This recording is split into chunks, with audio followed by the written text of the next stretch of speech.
Chapter 533. Chapter 533, House Yu's attitude. Hearing that House Kong had something to say, the people in charge of the houses all stayed behind. Most of them understood what House Kong was doing. It had to have something to do with the skin-beautifying golden creation. In one of the meeting rooms of House Yu's auction house, Yu Haitian received the heads of the houses. Wu Gonggao, the head of House Wu, was absent, and Wu Qintian was the representative. Shao family, on the other hand, sent out their second son, Shao Ben. Shuaixing didn't show up either, which surprised House Kong. After all, Yu Shuaixing was the one in charge of House Yu's external affairs, and Haitian was only the person in charge of House Yu's external businesses. In the morning, although Shuaixing wasn't there, Dr. Kong wasn't an idiot. He had already guessed that Shuaixing was controlling Haitian from behind. He thought that after throwing out enough chips he would be able to see Shuaixing at night. But Shuaixing did have the right to put on airs, and Dr. Kong didn't think too much about it. Plus, this unexpected thought was fleeting. Very quickly, Dr. Kong was overwhelmed by the joy and hope of becoming a noble house. Dr. Kong's second uncle has something to do tonight, so he won't be coming. He asked me to represent him, Haitian said faintly as he looked at Dr. Kong. His tone wasn't as warm as it was in the morning. But miracle, Dr. Kong didn't mind. He thought that Haitian was doing this on purpose for others to see. After all, House Yu was the organizer of this event, and they couldn't just stand behind the other houses. That would cause a huge chain reaction. It's okay, Mr. Yu is busy, so he doesn't have to participate. Hearing Haitian's explanation, Dr. Kong thought that Haitian was giving him face, and he was even happier. Old Kong, why did you call us here? The one who spoke was the head of House Song Xiangguan. House Song was one of the four great worlds, an ancient martial arts house. There was a mystic class master in the house, and he was the younger brother of the head Song Xiangguan. But because he had no hope of breaking through, he went out to train and had yet to return. Otherwise, House Song wouldn't be any less famous than House Wu. But even so, Song Xiangguan's words were still very firm, and this had something to do with his strength at the peak late phase of the golden class. I've called all of you here because I have a piece of good news to announce. Dr. Kong stood up and nodded at the representatives of each family. Then he continued, after many years of dedicated research, our Kong family has finally made a breakthrough and developed the skin-beautifying golden creation. I won't go into too much detail about the effects of this medicine. It's just that it's still in the research phase and can't be mass-produced, so we've only produced a small batch. Apart from the 2 batches that will be auctioned off, we're prepared to give the rest to the aristocratic families first. Song Xiangguan nodded with satisfaction after listening. Your approach is very good. Don't let the goodies flow to the outsiders. Song Xiangguan was old but strong. After his first wife died, he remarried. Just now, his second wife was urging him to snatch the 2 skin-beautifying golden creation medicine. Song Xiangguan was a sly old fox. Naturally, he would not do such a stupid thing. As a matter of fact, as soon as the auction ended, someone came knocking on his door. All the aristocratic families have a share and the price is very good as well. It's only 5 million per bottle. Dr. Kong saw everyone's expression and knew that his plan worked. These people seemed to have a good impression of him. 5 million, not expensive. Song Xiangguan nodded. Other than Shao Ben, the other aristocratic families here didn't care about 5 million. They only cared about their face. As long as it was cheaper than the auction price, it would be giving them face. Plus, it was half the price. I've prepared a total of 20 bottles. Apart from the 2 that were sold in the auction, there are 18 bottles left. There are 9 aristocratic families here and each house can get 2 bottles. Dr. Kong smiled. But if any house doesn't want it, you can give it to someone else. Who wouldn't want something like this? Only an idiot. But there really was an idiot. But was the person who appeared really an idiot? House He doesn't want it. If any of you want it, you can take it. Yu Haitian's brainless words made the atmosphere turn cold. Even Dr. Kang's expression froze. He didn't know what Yu Haitian meant by this. Yu Haitian saw everyone's expression and smiled faintly. As the host of the auction, House Yu shouldn't fight with everyone. I was scolded by my second uncle yesterday, Naturally, Yu Haitian wouldn't say that the same thing would appear tomorrow and the price was only 1 million. House Yu naturally didn't want to increase the number of aristocratic houses, even if they were weaker than the 5 small aristocratic houses. They took advantage of them. If that was the case, House Yu naturally wouldn't give House Kong anything to talk about. When everyone heard Yu Haitian's words, they immediately understood. So that was the case. Hence, the remaining 2 bottles of skin-beautifying golden creation were snatched away by the other aristocratic families. Although Dr. Kong didn't have anything to do with the promotion, he believed that everyone here knew what House Kong was thinking. Now that they were benefiting from House Kong, even if they didn't support it, they wouldn't cause trouble for House Kong. So with this, House Kang's promotion to a noble house was a done deal under House Yu's leadership, as long as there were no accidents. Walking out of the auction hall, Dr. Kang's face was filled with excitement and relief. Based on my dragon grandson's performance this time, you have made a great contribution. Dr. Kong looked at Xiaolong, getting happier and happier. He felt that under his leadership, House Kong would definitely prosper. Kong Guifeng was happy as well. His son's performance was good, and the position of the head of the house was basically set. Even if the old man passed away one day, Suepu wouldn't be able to compete with him. Xiaolong was already the 3rd head of the house. What else could Suepu fight for? Grandpa, you're flattering me. I'm just doing my duty. I'm also a member of House Kong. Naturally, I want the best for House Kong, Xiaolong said humbly. Yes, we're all doing this for House Kong. Dr. Kong nodded. This time, there shouldn't be any accidents with House Kong becoming a noble house. Grandpa, why do I feel that Yu Haitian's attitude is a little weird tonight? Xiaolong frowned. He felt that Yu Haitian's attitude wasn't right, but he couldn't tell what it was. Weird? House Yu won't openly support us in front of other people. They have to put on an act for others to see. Miracle Dr. Kong was so excited that he couldn't listen to anything else. Chapter 534.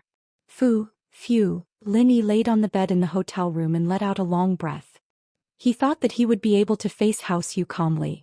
In fact, Lin Yi tried his best to stay calm. But after he calmed down, he couldn't help but think of that beautiful face and her sad eyes. Ning, are you okay? Lin Yi shook his head in self-mockery. It was all in the past. Why was he still holding a grudge against her? Did he leave because he thought that his identity was not good enough for her? Or was it because he couldn't give her a stable life? Or was it because he was young and didn't want to be restrained by love and family? Or was it because he found out about her secret and chose to escape? Lin Yi didn't know. He couldn't explain it either. His state of mind then was completely different from his current state of mind. Back then he was nervous all the time. But now he was relaxed. Lin Yi got up from the bed and went to the bathroom. He turned on the shower and walked in. He felt much more refreshed. He silently channeled the art of dragon mastery. Golden class mid-phase made Lin Yi smile. Last night he recovered to golden class mid-phase. The speed was fast. But this wasn't something to be happy about. The closer he got to his original strength, the slower the progress. In fact, Lin Yi recovered to golden class mid-phase in the first half of the night. There was no progress in the second half. After taking a shower, Lin Yi dried his hair and looked at his phone. There were 2 missed calls. He thought that it was Tang Yin, but it wasn't. One was Xiao Xiao and the other was Kong Xiaobo. Lin Yi called Kong Xiaobo first. Kong Xiaobo picked up quickly. Boss, why didn't you pick up? I took a shower. What's the matter? Lin Yi asked. Boss, did you get into an argument with sis-in-law Tang Yin? Kong Xiaobo asked. No, why? Lin Yi paused. It shouldn't be an argument, right? He just stood her up. Tang Yin wouldn't be that petty, right? I saw sis-in-law Tang Yin's eyes were red as if she cried the whole night. Kong Xiaobo said. Did something happen to her family? Her family? Lin Yi paused, thinking that it was possible. Maybe Tang Yun's family was in trouble and he didn't know Mr. and Mrs. Tang's phone numbers, so he didn't know how to contact Tang Yun. This lass even turned off her phone. It was really worrying. So he said, help me ask her or Lu Xinwen tomorrow and then give me a call back. Since Tang Yin could still go to school, it shouldn't be a big problem. But Kong Xiaobo said that Tang Yin cried the whole night. Her eyes were red and it made Lin Yi's heart ache. He wasn't someone who was good at expressing his emotions. Other than training, he was on missions. The only family he had was his master and his old man, but they were very strict. Okay, I'll ask now. I have Lu Xinwen's number, Kong Xiaobo agreed. After hanging up the call with Kong Xiaobo, Lin Yi called Xiao Xiao back. What's up? I helped you so much today. Aren't you going to thank me? Xiao Xiao giggled. I'm busy. If there's nothing else, I'll hang up. Linny was waiting for Kong Xiaobo's call. He didn't want to waste time with Xiao Xiao. Hey, what do you mean? He doesn't want it anymore after using it? Xiao Xiao was panicking, accusing Lin Yi of being unreasonable. Use it? Throw it away? Linny was speechless. Wasn't that a little too ambiguous? What did she mean by throw it away? It sounded like he did something to her. Then how do you want to thank me? Linny could only ask. Treat me to a feast. I want to eat good food. Xiao Xiao said. I can't afford seafood. Beef noodles then. You don't have to eat if you don't like it, Linny said faintly. Oh. Okay, Xiao Xiao nodded casually. It doesn't matter what we eat. The important thing is who we eat with. Linny was speechless. He didn't know what was wrong with Xiao Xiao's brain. She was either hinting at him or confessing. Lin Yi didn't believe that this girl would fall for him after teaching her a few lessons. Wasn't she a masochist? Not long after, Kong Xiaobo called back. Boss, did you break up with Tang Yun? Why did Lu Xinwen say that you're ungrateful and don't want Tang Yun anymore? What? Lin Yi blinked. Don't want Tang Yun anymore? Broke up? When did that happen? You don't know? Kong Xiaobo blinked as well. I've been in Yanjing the whole time.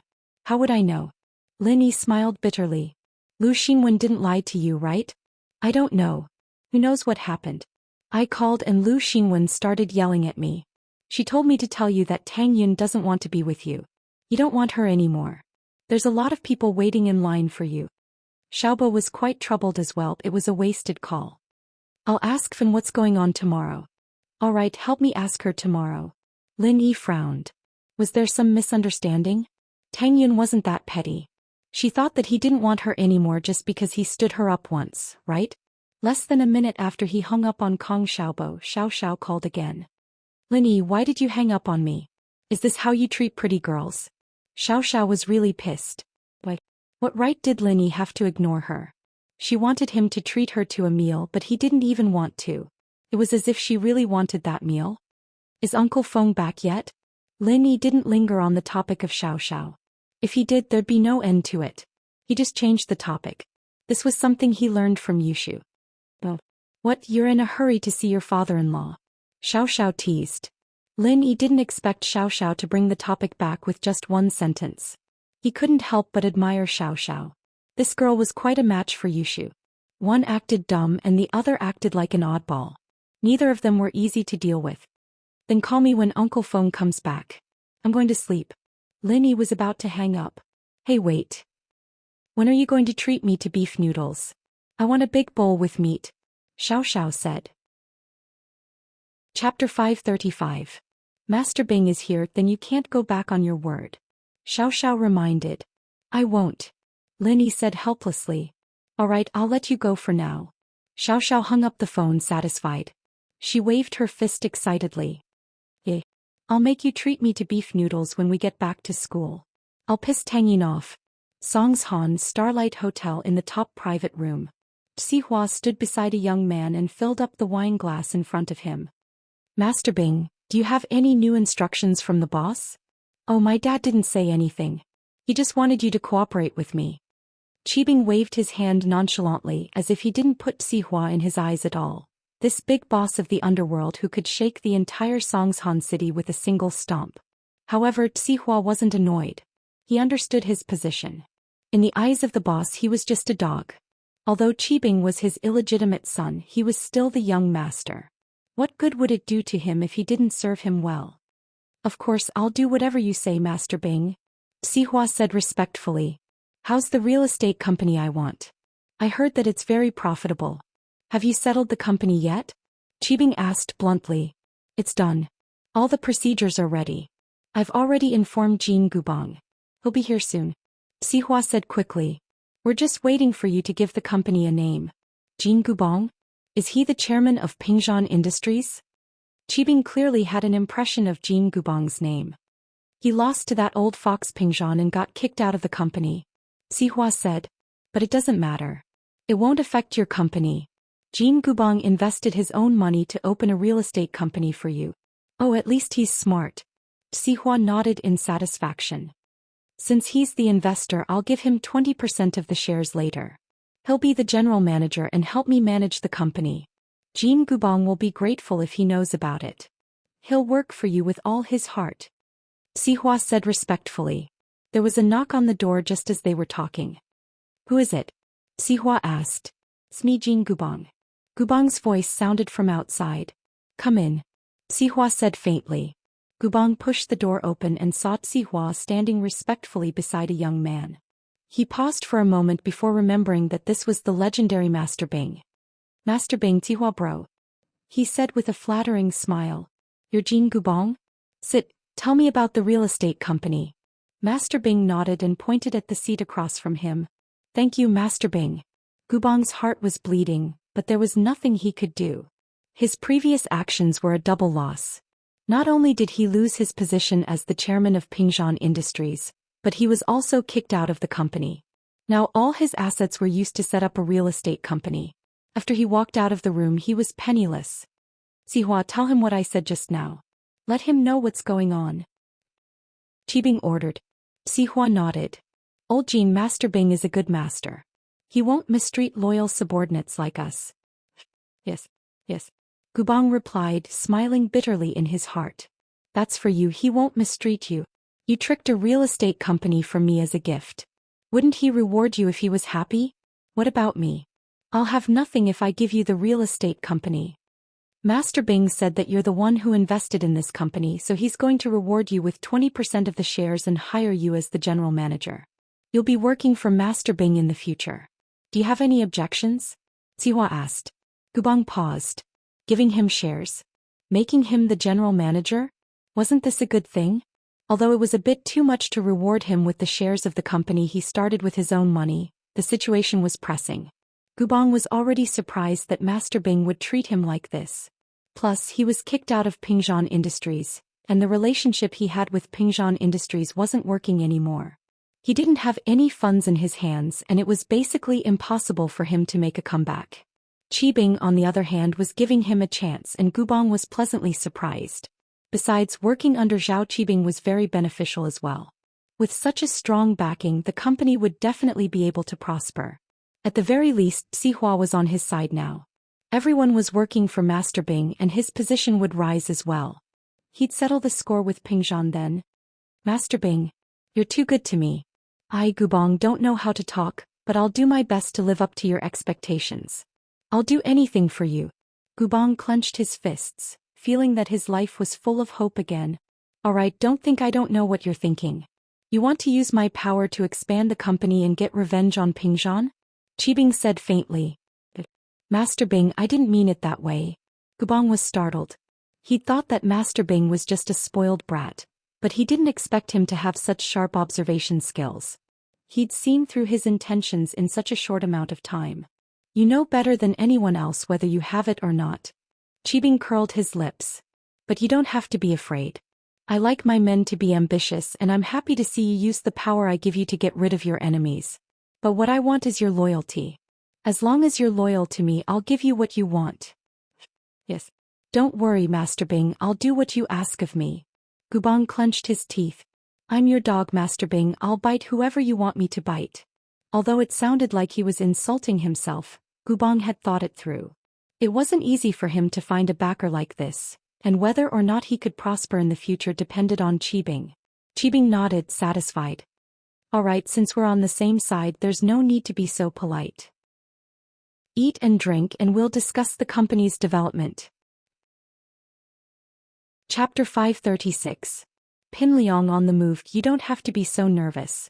Don't you want Pingshan's company? Qibing smiled nonchalantly. I want to do it too. Gubong paused, not understanding what Qibing meant. Pingshan's daughter is quite pretty. I've been wanting to play with her for a long time, but I never had the chance. I can't do anything before Pingshan loses his power. Qibing chuckled. I don't mind playing with his daughter after you destroy his company. Oh, okay. Master Bing, don't worry. Under your leadership, I'll destroy him sooner or later. Gubong patted his chest confidently. Alright, let's put this aside for now. Tell me, how can our real estate company make money? Zhao Qibing didn't lack money. His company was purely for fun, but it wasn't completely for fun. He also wanted to make some achievements. Although he was an illegitimate child, Qibing still wanted to be recognized for his ability and return to his family. Right now, the slums are one of the better places in Songshan, and if we can get the development rights there, our company would be able to make a name for itself. Gubang said. That's what I suggested to Tsihua Bro. Tsihua Bro nodded. That's what I suggested. Oh? If you say it's so good, then why hasn't anyone developed this area yet? Qibing wasn't an idiot. He asked immediately after hearing Gubang's words. Unruly people. There are too many unruly people. Gubang explained. Pengzhan Industries wanted to develop this area too, but the people in the slums banded together and demanded a high demolition fee. It wasn't worth it at all. Pengzhan is also a stubborn person refusing to pay for quality. Naturally, there wasn't much profit to be made. The other developers are probably the same. Oh? Then we'll get profits from it? Qibing asked. With Tsihua Bro around, we can't deal with those unruly people? We'll kill them if they try to extort us. Gubang curled his lips. Then pay for the quality of the project. The quality of the houses doesn't need to be too good, just scam them. Don't let others talk about the quality of the house. I heard that the country has a new policy. The developer will be responsible for the quality of the house for life. This will hurt the foundation if there is trouble in the future. Zhao Qibing waved his hand. As for those relocated households, it doesn't matter. Let's look for benefits from them. No problem. Gubang was getting more and more convinced that Master Bin wasn't an idiot at all. On the contrary, he was quite thoughtful, not the type to act recklessly. He knew what he could and couldn't do. Let's go to the slums when we're free these few days, Qibing said. We need to get the development paperwork done as soon as possible. That's easy. The city has long wanted to renovate that piece of land. It's just that no developer has taken over. I'll go and settle the paperwork tomorrow. Gubang said casually. Right, Master Bin, what do you think the company's name is? Let's call it Qibing Real Estate, Qibing said casually. Pin Liang had been in an unusually good mood these past 2 days. He felt that his luck had finally turned for the better. The person he hated the most, Lin Yi, hadn't come to school for a few days. Without Lin Yi messing around, he could carry out his plan smoothly. Xiaofu, how's your preparation? Pin Liang asked Xiaofu. Liang bro, I found the cave. It's absolutely safe. Xiaofu chuckled. I've installed a security door inside. No matter how strong Meng Yao is, she won't be able to escape. Not bad. Your idea is very creative. It's much better than normal robbers. You're a natural-born villain. Pin Liang laughed upon hearing Xiaofu's idea. Haha, isn't it all thanks to you, Liang bro? I wouldn't have thought of such a good idea otherwise. Xiaofu was very pleased. Pin Liang said that he would tie Meng Yao up in the cave, but Xiaofu was afraid that something would happen to Meng Yao after Pin Liang left. What if there were wild beasts in the wilderness? And so Xiaofu installed a security door.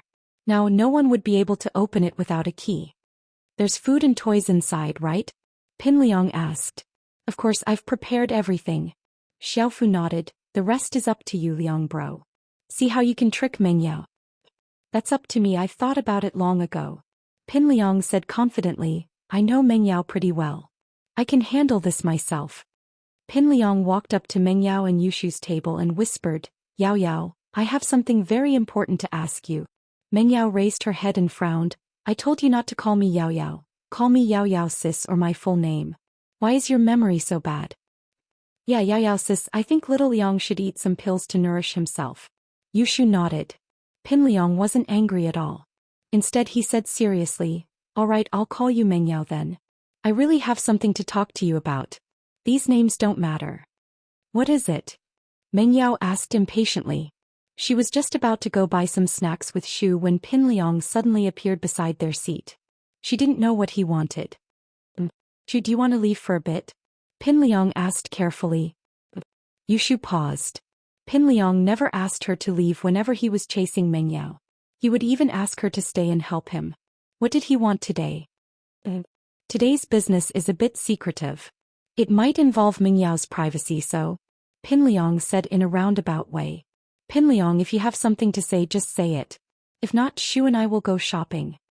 Meng Yao's patience was at an end. Shu is my best friend. I don't want to hide anything from her. Right then. I'll say it. Pin Liang actually didn't want Yushu to get involved because of her identity. Pin Liang couldn't help but be wary of her. Do you have something to say or not? Meng Yao glared at Pin Liang. Yes. Meng Yao, you're an only child, right? Pin Liang asked carefully. Only child. Meng Yao paused. What do you mean? In other words, your Uncle Chu's only child, right? Pin Liang explained. Chapter 537. Chapter 537. Someone similar to you. Oh, Yao sis, I got it. Yushu spoke up suddenly. Liangzi realized that he couldn't get you, so he turned his attention to your sister. Meng Yao was taken aback by Yushu's words. Was that really what Pin Liang meant? So he looked at Pin Liang confused. Pin Liang was stunned by Yushu's words. He didn't think that Yushu would be able to come up with such an excuse. He coughed dryly and explained, I didn't mean it that way. Oh, did he find out that Shield Bro is Uncle Chu's illegitimate son? Yushu asked curiously. Don't talk nonsense. Meng Yao's heart tightened when she heard Yushu mention Shield Bro. She glared at her. How could she let Pin Liang know about this? Yushu stuck her tongue out. I'm just joking, Shield Bro? What's that? Pin Liang was confused. What were these two girls talking about? Nothing, just say it. Meng Yao clearly didn't want to explain. Pin Liang didn't want to talk anymore. Who cared about Shield Bro? He needed to focus on his own matters first. He said, what I mean is, Meng Yao, do you have any sisters or anything like that? Sisters? Meng Yao blinked. What sisters? My sister is Yushu. I'm not talking about sisters, I'm talking about Uncle Chu. Do you have any other daughters?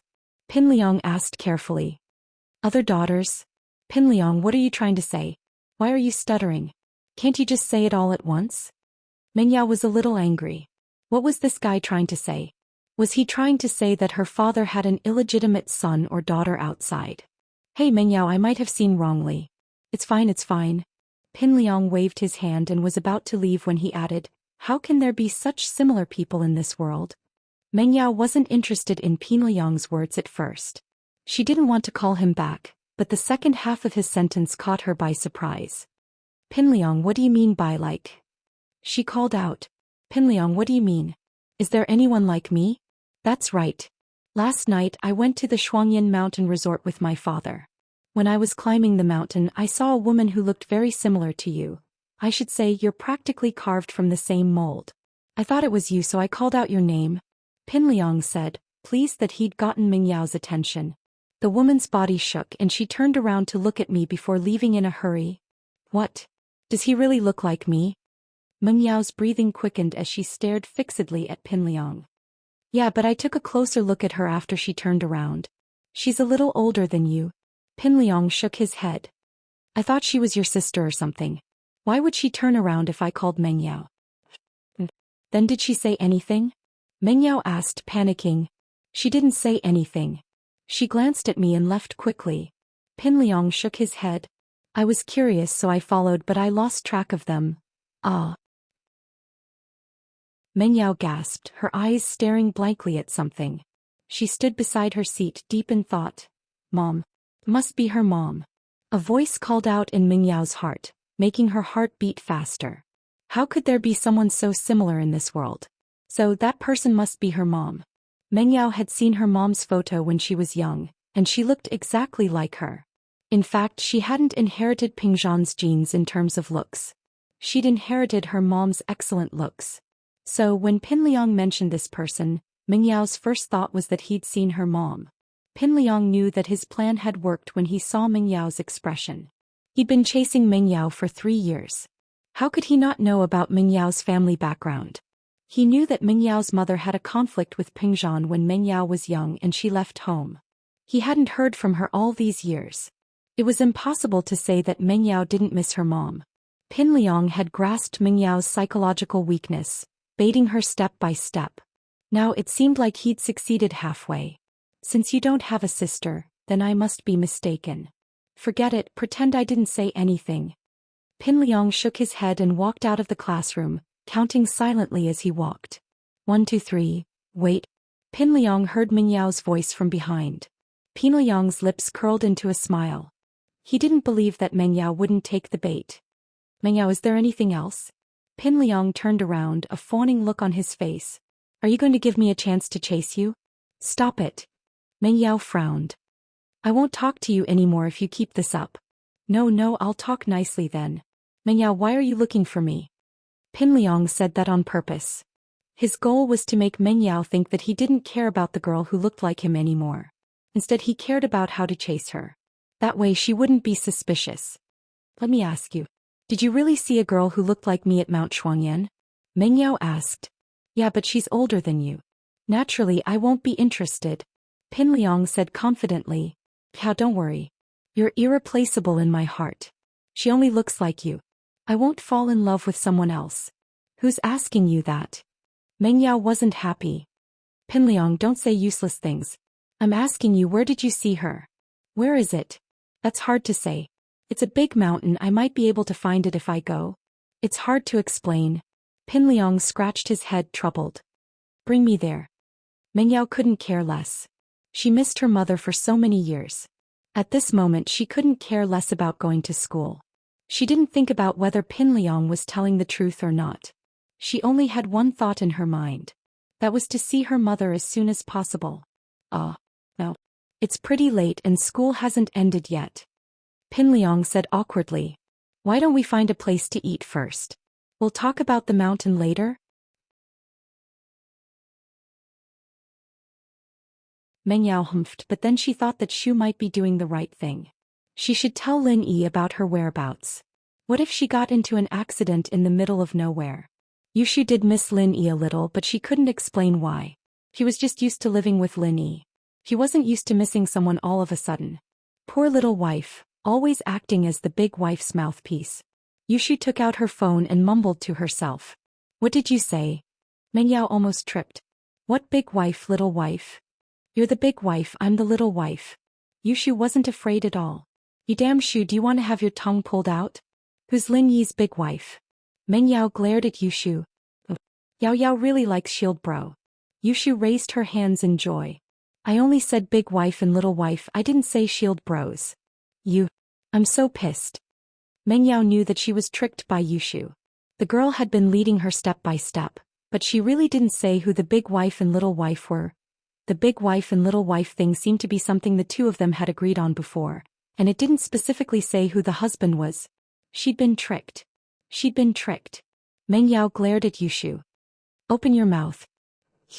Yushu shook her head with a smile. Why? Meng Yao thought. Did this dumb girl learn to be smart? Did she know that she was going to tear her mouth off? I'm not dumb, opening my mouth and having my tongue pulled out. Yushu screamed before she could finish. No. It hurts. Meng Yao took the opportunity to tear Yushu's mouth. A dumb girl is still a dumb girl. Only a silly girl will be liked by others. Yushu covered her mouth and mumbled. Yao, you're too bad. You won't be loved in the future. What do you mean? Meng Yao asked. You bully the little wife and ruin the harmony of the family. In ancient times you'd be an unloved queen. Yushu said. You don't want your mouth anymore, do you? Meng Yao threatened. Oh. Yushu stopped talking and took out her phone to make a call, but Xiaofu was already in a taxi. She couldn't make the call. May Shu get in? Pin Liang waved at Meng Yao and Yushu after seeing that Xiaofu had flagged down a taxi.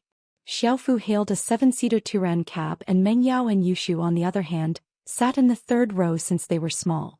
Pin Liang, on the other hand, had no choice but to sit in the second row with Xiaofu.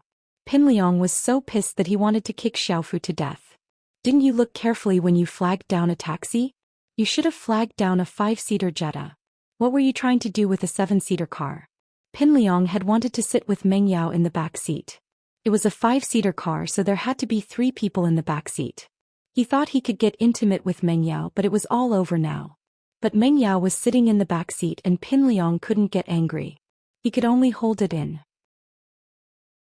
In the car, Yushu sent a message to Lin Yi, telling him that she and Yao were going to Mount Shuangyan with Pin Liang and Xiaofu. Chapter 539. The plan went smoothly. The car stopped at the foot of Mount Shuangyan. It was a rugged mountain road, so the taxi could only go there. Sir, you can only walk to the resort up there. My car can't go up there. It's a staircase. The taxi driver didn't know that Pin Liang had never been to this place before, so he explained to them. I know. Pin Liang paid the driver. Obviously, the driver thought that they were students who came to the resort. Now that the living conditions were better, it wasn't strange for young men and women to go to the resort together. So the driver didn't suspect anything and left after taking the money. There's a resort up there? Meng Yao had never been here before. There was no need for her and Yushu to go to a resort. There was no point in going to a resort with so few people. Yes, I came to this resort with my dad last night, Pinliang said proudly. He really did come last night with his old man, and it was Tsihua's treat along with Jin Gubong and a young man called Master Bing. Tsihua was the one who'd invited him. This gave Pinliang a lot of knowledge and made him bolder. With Pinliang's background, he was a little hesitant to make a move. The cave and the plan had been prepared long ago, but Pinliang couldn't do it because he was afraid of Pingzhan's background. But after what happened yesterday, Pinliang got to know Tsihua and Master Bing. Master Bing was someone with a big background. Even Tsihua was respectful to him, and Pinliang's father worked for Master Bing and Tsihua. Would House Zhong have to worry about not being rich in the future? So Pinliang couldn't wait to carry out his kidnapping plan today. Meng Yao nodded. She wasn't interested in the resort. She was focused on finding her mother. Pinliang, bring me to the person who looks like me. I can't say if I can find her or not. Pinliang said. Meng Yao, don't blame me if you can't find her. Why are you talking so much? Hurry up. Meng Yao said impatiently. Pinliang snickered inwardly, but maintained his composure as he led Meng Yao and Yushu up the mountain. The sky was already dark, but there were quite a lot of people at the foot of the mountain since the resort was located halfway up the mountain. This gave Meng Yao and Yushu a sense of security, even though they didn't know it. With so many people here, nothing would happen. If there wasn't a single person around, Meng Yao would be hesitant to follow Pinliang up the mountain. Although the mountain road was rugged, it was not shaky. The four of them were all young people, so it did not take much effort for them to reach the resort halfway up the mountain. How are you tired? Why don't we get something to eat at the resort first? Pinliang asked. What? I'm not hungry. Take me there. Meng Yao wasn't in the mood to eat. All right, let's go then. Pinliang nodded unwillingly and continued up the mountain road. If it were in the day, there would be a lot of people going up the mountain to take pictures and sightsee, but the sky was dark. Naturally, no one went up the mountain. In the blink of an eye, the crowd was gone and only Pinliang, Xiaofu, Meng Yao and Yushu were left on the small path. That person was here yesterday? Meng Yao was suspicious. Even if Pinliang met her mother, what was her mother doing here? Yeah, I followed her here from the resort. I thought it was you, but then I realized it wasn't. Pinliang nodded. What do you think she's doing here in the middle of the night? Pinliang's question dispelled Meng Yao's suspicions. He had to admit that Pinliang had some brains. He wasn't an idiot, and this plan was executed after careful planning. And so Meng Yao didn't say anything else. She followed Pinliang up the mountain, and after a few hundred meters, Pinliang suddenly turned and walked towards a small fork in the road. There were no stone steps on the fork and it was a dirt road. Meng Yao couldn't help but ask, why are you on a small road again? Chapter 540. A big discovery outside the cave. Meng Yao looked towards the direction of the cave anxiously. She didn't know how Pinliang and Gao Xiaofu were doing. Why wasn't there any movement? Shu, why do I have a weird feeling? Meng Yao frowned. She felt that something was wrong, but she couldn't put her finger on it. In short, Pinliang was acting weird today. I've always been curious. Yao sis, why did you bring me here? It's not fun at all. Yushu scratched her head and frowned. Yao sis, you're not thinking of having sex with Pinliang, are you? Shut up. How is that possible? Meng Yao hit Yushu fiercely. Do that with him. You might as well kill me. Oh. Then who do you want to do it with? Yushu asked. I want my ass. I don't want to. Meng Yao almost fell for Yushu's trick. She raged. Shu, what are you thinking about? Are you thinking of doing it? I'm just curious. I don't really want to do it. Yushu wasn't embarrassed at all. Instead, she was curious. Then you wait for Linny to come back and try it with him. Meng Yao said angrily. What about you? Yushu asked. What about me? Meng Yao was pissed off. Why did her best friend always bring up this kind of stuff? Was it because of the hormones in her puberty? Are you going to try it? Yushu ignored Meng Yao's anger and continued. I'll try it with you. Meng Yao was furious. Oh, I know. Yao sis, you really like me. No wonder you get jealous whenever I mention shield bro. You're gay. Yushu said. Mengyao didn't want to say anything else. She knew that Yushu was joking. It didn't matter if she explained or not. The more she explained, the angrier she would get. After a while, Xiaofu felt that the incense in the cave was almost there. He nodded. Pinliang walked to the entrance of the cave and called out to Mengyao and Yushu. Mengyao, big discovery. Big discovery. Mengyao raised her head and took a deep breath, suppressing her anger at Yushu. What discovery? You'll know when you come over. There's a door in the cave. Pinliang yelled. That's weird. Oh. Mengyao blinked. Why was there a door in the cave? Pulling Yushu along, Lin Yi quickened his steps towards the cave. He looked in the direction of Pinliang's flashlight and saw a security door. There's a door here?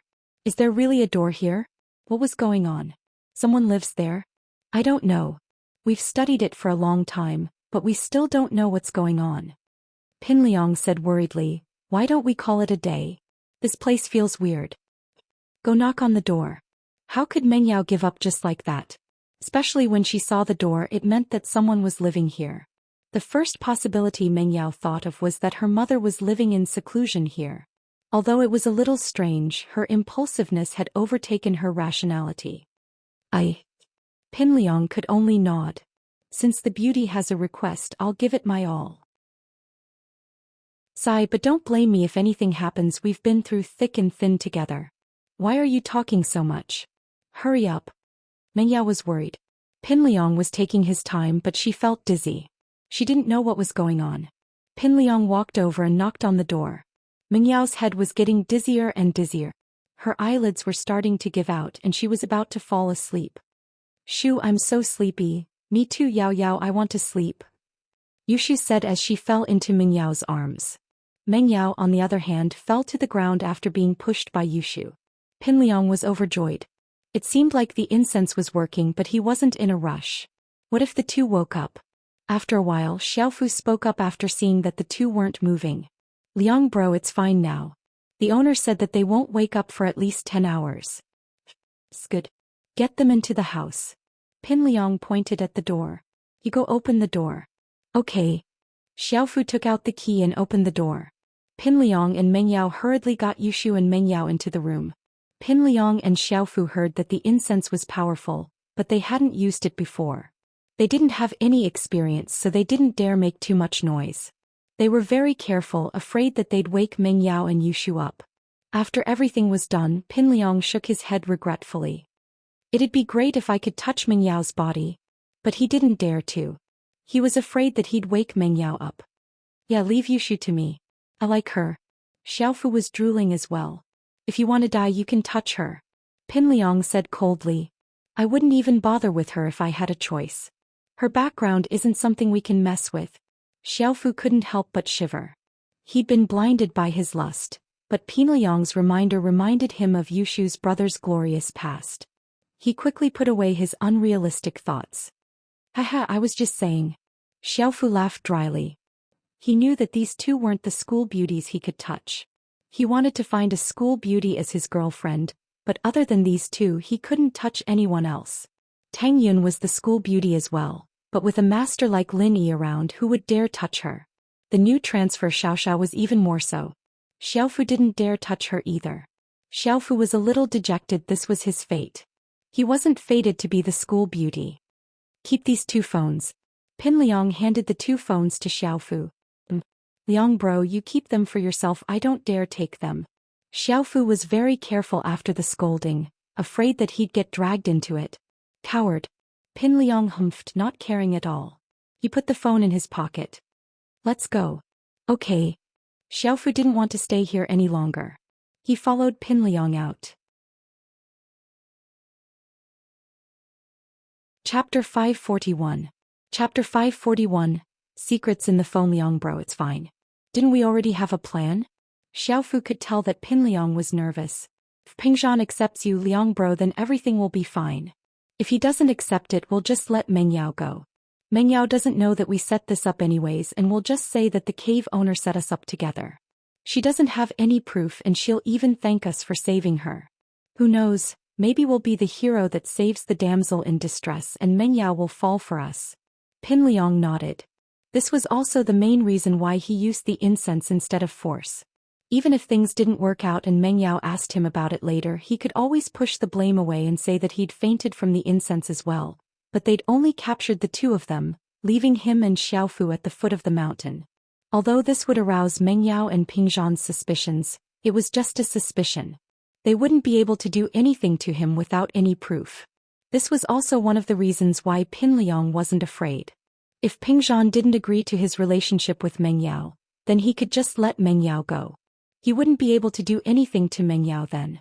He believed that Ping Zhan wouldn't hold this matter against him. Pin Liang had Xiaofu hail a taxi after they got down the mountain, and the two made their way back to school quickly.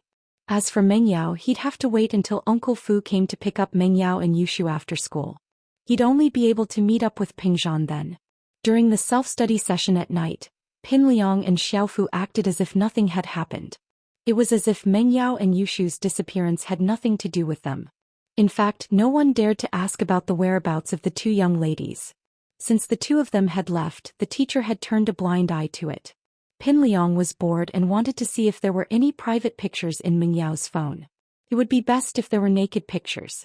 That way Pin Liang could look at the pictures and fantasize about it. Unfortunately, Meng Yao evidently didn't like selfies. There were only a couple of pictures of Yushu in the album, and nothing else worth imagining.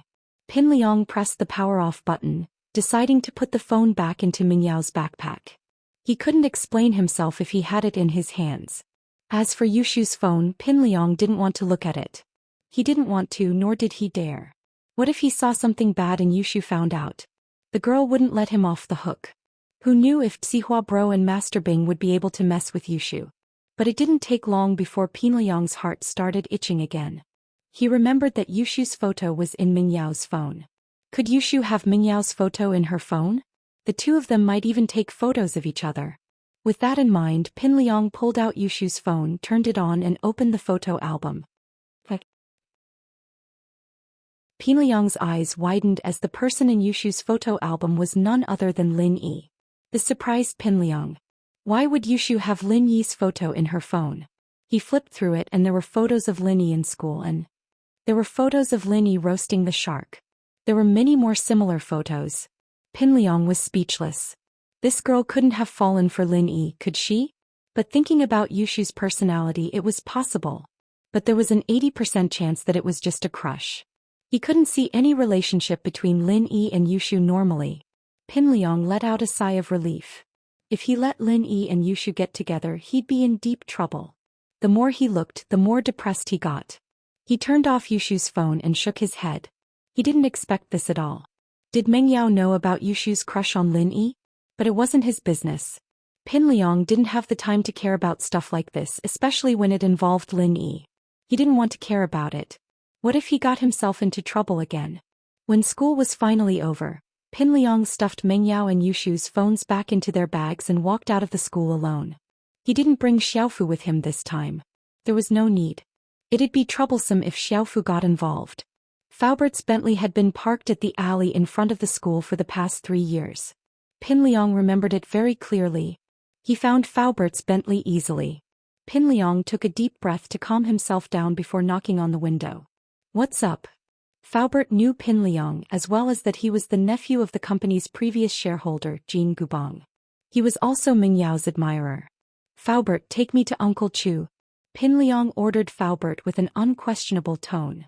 With that, he opened the passenger door and got in the car. "Oh, you want to see Mr. Chu?" Faubert frowned. He didn't expect Pin Liang to be this impolite, getting in the car directly. Even if Jean Gubong was a shareholder of the company, he didn't have the right to do this, did he? Not to mention that Jean Gubong wasn't. Faubert's sharp senses told him that something was amiss. If Pin Liang wasn't out of his mind, then he had something to rely on. So Faubert didn't chase him away right away. He wanted to know more about Pin Liang first. "That's right. This happened so suddenly. I have to talk to Uncle Chu face to face," Pin Liang said fearlessly. "Oh, then we'll wait for Yao Yao. You come with us." Faubert didn't say anything else after seeing how confident Pin Liang was. As for what he wanted to do, that was Mr. Chu's business. Faubert didn't have the right to ask. "No need to wait. Yao Yao is at my house." Pin Liang said proudly. She's my girlfriend from now on. The most important thing for you now is to bring me to Uncle Chu. I need to talk to him about me and Yao Yao. Faubert paused. He looked at Pin Liang in disbelief. He started to suspect that Meng Yao had become Pin Liang's girlfriend. This was impossible in Faubert's eyes. Faubert took out his phone and dialed Meng Yao's number. However, her phone was turned off. He dialed Yushu's number again. It was the same. Faubert put down his phone and said, "Since you want to see Mr. Chu, then let's go." Chapter 542. Livin's son-in-law Faubert naturally didn't believe Pin Liang's words. From Faubert's point of view, Pin Liang was most likely making things up. His relationship with Meng Yao couldn't possibly be as he said. But Meng Yao's phone was switched off, and Yushu couldn't be contacted. Pin Liang was the key person and he had to control him. And so, Faubert quietly started the car and said to Pin Liang, "Mr. Chu is still in the company, but I need to make a call to confirm." "No problem, go ahead." Pin Liang was sure that Faubert couldn't do anything to him, so he didn't care. So what if he notified Pingzhan in advance? He would see Pingzhan sooner or later anyway. Faubert nodded and dialed Pingzhan's number. Pingzhan's life had been smooth sailing for the past few days. Without Jin Gubong and Xia Guanghua, the company's second-largest shareholder Lin Yi had given Pingzhan full authority to make all the decisions. Whether it was the board of directors or the shareholders' meeting, everything had become Pingzhan's. No small shareholder dared to jump out and go against Pingzhan. After all, Jin Gubong and Xia Guanghua's fate was clear for all to see. No one wanted to be the next target. Pingzhan was in the middle of a shareholders' meeting, and no one dared to turn on their phones. Of course, Pingzhan himself was the only exception. No one dared to say anything. Pingzhan looked at the caller ID and picked up the phone. "Li Fu, what's up? I'm in the middle of a shareholders' meeting." "Mr. Chu, Mr. Zhong, Pin Liang wants to see you." Faubert cut to the chase. "Miss should be in his hands." "What? Yao Yao is in Pin Liang's hands?" Pingzhan was stunned. He didn't expect Pin Liang to be so daring as to kidnap Meng Yao. Pingzhan had gotten used to his authority recently, and now that someone dared to kidnap his daughter, he was enraged. Faubert wanted to explain, but Pin Liang grabbed the phone from him. "Give me the phone, I'll talk to Uncle Chu." Faubert didn't insist and passed the phone to Pin Liang. In truth, Faubert didn't know what Pin Liang did to Meng Yao. "Uncle Chu, I'm Zhong Pin Liang." Pin Liang accepted the phone politely, trying to make his tone as respectful as possible. As far as he was concerned, Pingzhan was going to be his father-in-law soon. "Pin Liang, where's Yao Yao?" Pingzhan wasn't in the mood for small talk. His tone was cold. "Uncle Chu, Yao Yao has agreed to be my girlfriend. We just confirmed our relationship today. She is resting in my house now." Pin Liang said. "I was thinking about discussing our engagement with Uncle Chu." "Yao Yao agreed to be your girlfriend?" Pingzhan frowned. "Come to my company now." Pingzhan didn't express his suspicions. Some things couldn't be explained over the phone. He needed to see Pin Liang first. He still hadn't figured out what Pin Liang was trying to do. "Okay, I'll be there now." Pin Liang saw that Pingzhan didn't suspect him right away, instead asking him to talk to the company. He thought that Pingzhan believed him and was overjoyed. He hung up and ordered Li Fu. "Did you hear that? Uncle Chu wants you to bring me to the company." Faubert didn't say anything else. He put away his phone and turned the car towards Pingzhan Industries. Pin Liang was in a very good mood as he looked at Pingzhan's skyscraper. He was about to become Pingzhan's son-in-law, and Pingzhan didn't have a son. Did this mean that the family business would be his from now on? With that in mind, Pin Liang started calculating in his heart. When he saw Pingzhan later, he'd do whatever it took to convince him to accept him as his son-in-law. Pingzhan was in the middle of a meeting when he heard that something had happened to his daughter. He ended the meeting quickly and returned to his office. In fact, Pingzhan didn't really believe Pin Liang's words. His daughter would have fallen for Pin Liang a long time ago if she could. She wouldn't have waited until now. Pin Liang's claim that Meng Yao had agreed to be his girlfriend was complete bullshit. But Pingzhan was puzzled. Why would Faubert be messing around with Pin Liang? There could only be one reason. His daughter was missing. Faubert must have gone to pick up his daughter from school. He must have waited for Pin Liang because he didn't get his daughter. With that in mind, Peng Zhan gave Meng Yao and Yushu a call, confirming his suspicions after hearing that their phones had been turned off. Peng Zhan was calmer than usual after the company's turmoil, and as anxious as he was, he didn't let it show on his face. He sat quietly in front of his desk waiting for Pin Liang to show up. After about half an hour, Faubert brought Pin Liang to Peng Zhan's office. "Ho, Uncle Chu." Pin Liang bowed to Peng Zhan as if he was a son-in-law visiting his home. "Pin Liang, have a seat." Peng Zhan gestured for Pin Liang to sit. He then turned to Faubert. "Pour some tea." "How can I trouble Faubert? I'll do it myself." Pin Liang was overjoyed. Was Peng Zhan accepting him? Otherwise, what kind of status did Fu Bo have? How could he let him pour tea for him personally? Pin Liang knew about Faubert's identity through his uncle. He was a man of authority in the company. He might only be a driver, but he was Peng Zhan's confidant. Normal employees wouldn't dare let Faubert pour tea for them. Faubert only worked for Peng Zhan and Meng Yao. Now that Peng Zhan was letting Faubert pour tea for him, did that mean that he was accepted by Peng Zhan as his son-in-law? Pin Liang thought excitedly. He hadn't even said anything yet and Peng Zhan believed him already? "You kidnapped my daughter?" Peng Zhan's cold voice rang out in his head. What? Pin Liang was just about to take the cup of tea from Uncle Fu when he jumped in fright, dropping the teacup in his hand onto the floor, shattering into pieces. "Hey, don't say that. How could I possibly do something illegal like that?"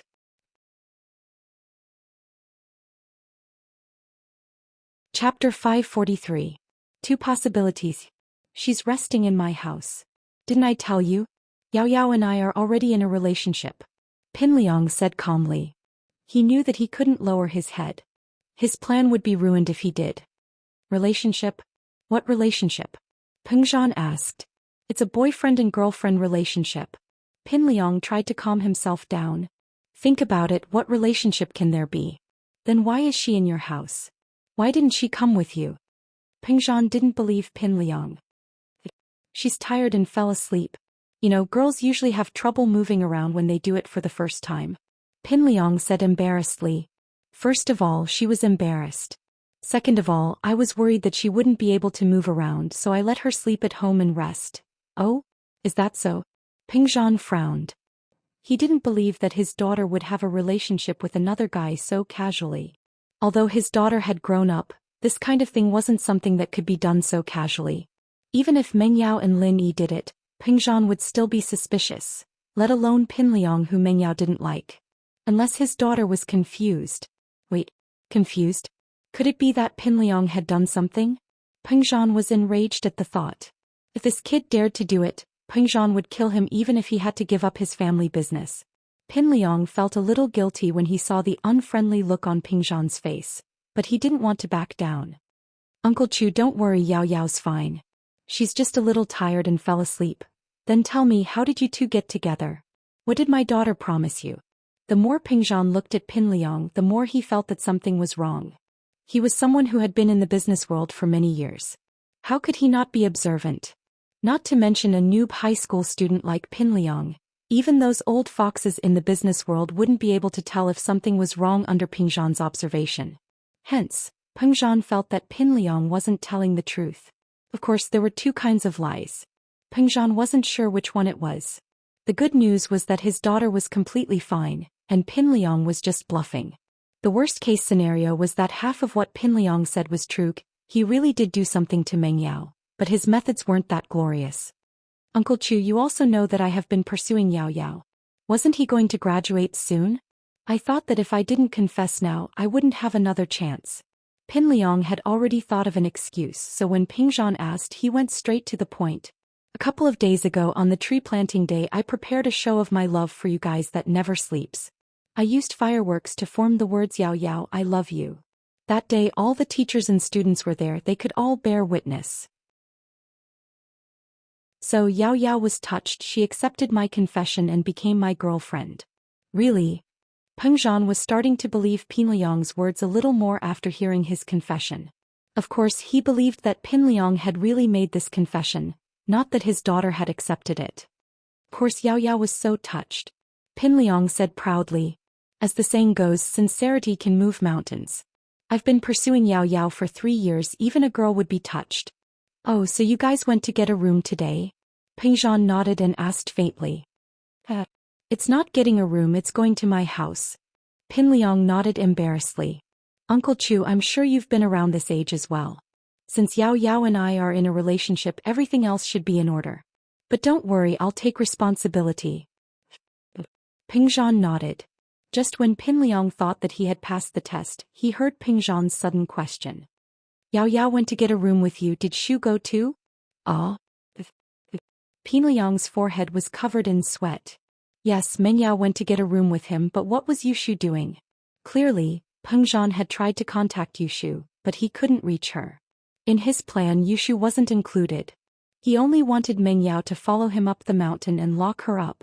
Who would have thought that Meng Yao wouldn't tell Yushu to leave when he was talking to Meng Yao? Yushu, the curious girl, followed them up the mountain as well. Pinliang had no choice but to imprison Yushu as well. Otherwise, what if Yushu went out and spread the news? At first, Pinliang thought that it was just one more person. It wasn't a big deal and it wouldn't affect his chances. But now that Pingzhan asked, he realized that he was wrong. He was too naive. Since Pingzhan couldn't find Meng Yao, naturally the first person he thought of was Yushu. Since Yushu was missing as well, the lie he'd made earlier would fall apart on its own. He didn't need to bring Yushu with him to get a room with Meng Yao, and he couldn't bring someone else with him. Was he trying to kill two birds with one stone? Pinliang thought about it, but he knew that it was impossible. Besides, he didn't have any feelings for Yushu and he couldn't wait to avoid her. Killing two birds with one stone with her was suicide. What? Nothing to say? Did you not plan your lie well enough? Can't say anything now? Pengzhan humphed coldly. How dare he show such a small trick in front of him? He was thinking too much of the business world. Alright, since you can see through it, that's even better. I won't waste my time making up lies. Pinliang didn't care anymore and decided to go all out.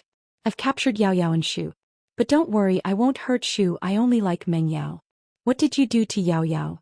Pengzhan stood up abruptly. He didn't expect Pinliang to be this bold, kidnapping Meng Yao and Yushu. Pengzhan didn't know what Pinliang did to his daughter. What else could it be? Pinliang didn't have to be polite anymore since he had already fallen out with Pengzhan. He crossed his legs playfully. Boys and girls together, what do you think? Uncle Chu?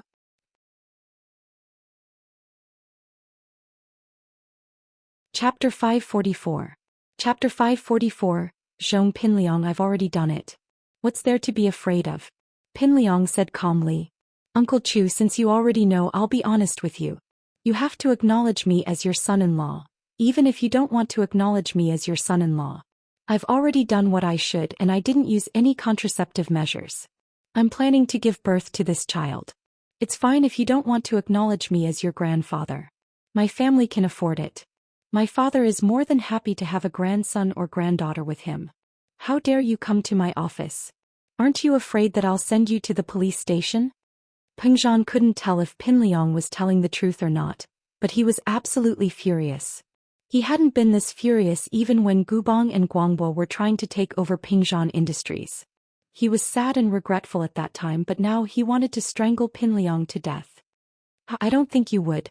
Pinliang shook his head. Uncle Chu, you're considered a respectable person in Songshan, and Pingzhan Industries is one of the top 500 companies in the country. Uncle Chu's family matters have a lot of media attention. If you're not afraid of losing face, you should blow this matter up. Let's see who will benefit from it. At most, my crime is drugging and raping Meng Yao, who took the aphrodisiac drug. At most, I'll give in half. Let's not talk about whether we can find any evidence. Even if we can, I'll only be sentenced to a few years. Oh, I forgot to tell you, Uncle Chu. My father and Sihua Bro are working for Master Bing now. Master Bing won't let me go to jail, right? Pengzhan naturally knew the name Master Bing. He also knew that the deal between Gubong and Sihua was for this Master Bing. The so-called Master Bing was the illegitimate son of the heir of a noble house. That house was very influential in the province, and Master Bing was quite capable as well. This was also the main reason why Pengzhan didn't retaliate after knowing who the mastermind behind the scheme was. Pengzhan couldn't even arm wrestle with Sihua, let alone fight against Master Bing. Pengzhan didn't want to have anything to do with people like that. He was a proper businessman and he wasn't Sihua's opponent. What surprised Pingzhan was that Pinliang's father Zhong Fabai was working for Master Bing. What did Master Bing see in Fabai? Pingzhan's expression changed and Pinliang knew that Pingzhan was afraid. He was overjoyed. I knew you were afraid. Thus he continued to add fuel to the fire. Uncle Chu, you have to think carefully. I'll go to jail for a few years at most, but the jail is full of Tsihua Bros people and I'll be taken care of after I get in. I'm going to enjoy myself for a few years and you're going to offend Tsihua Bro. Most importantly, if you mess up Master Bing's plans, I don't have to tell you what the consequences will be. Whoever dares to hurt my daughter, I don't care who he is, I will make him pay the price. I'd rather give up this company. Pingzhan stared at Pinliang fiercely. He had his reservations but he could do anything for his daughter. Why do you have to do this? I'm not a disgrace as a son-in-law. Since what's done is done, why don't we get engaged in a proper way? Pinliang said calmly. My dad isn't the boss of a nightclub anymore. Our family's background isn't any weaker than House Chu's. What do you think? What I said makes sense, right? You don't. Pingzhan said coldly, if you really do anything to Yao Yao even with your background, I'll make you pay the price in blood. Don't think I'm joking. But why do you have to do this?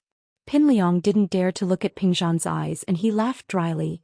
You know, your daughter is already a broken flower. If this gets out of hand, it'll affect both your and Yao Yao's reputation. She doesn't have anything against me now, and if you understand the situation, I'll still respect you as my father-in-law. Otherwise, we'll continue to cause trouble. Alright, I'd like to see who's going to protect you. Whether it's Master Bing or Tsihua, they'll stand up for you. Pingzhan said slowly as he looked at Pinliang. Pinliang panicked. Why was this Pingzhan so stubborn? It was said that businessmen cared about profits the most. There were no eternal enemies, only profits. In this situation he could only do what he said to achieve a win-win situation. Did Pingzhan really want to fight to the death? But he couldn't show it on the surface. Uncle Chu, are you really going to sue me? Let me think about this. You can go back first. Pingzhan didn't continue threatening Pinliang, but waved his hand indicating that he could leave. Pinliang was confused by Pingzhan's attitude. What did Pingzhan mean? Did he approve of him or not? Why did he want him to leave so suddenly? Pinliang knew that since Pingzhan had asked him to leave he couldn't stay any longer. That would only make Pingzhan suspicious. He guessed that Pingzhan couldn't make up his mind right now. After all, everything happened so suddenly.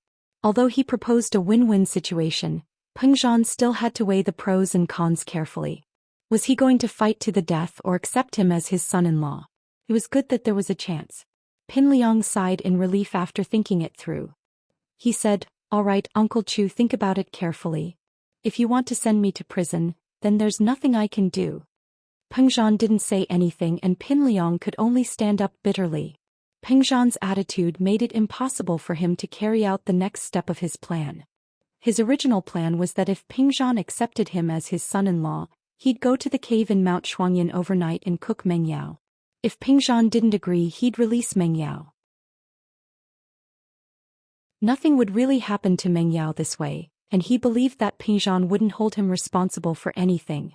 After all, Meng Yao was fine. If Pingzhan continued to pester her, then he'd be an idiot.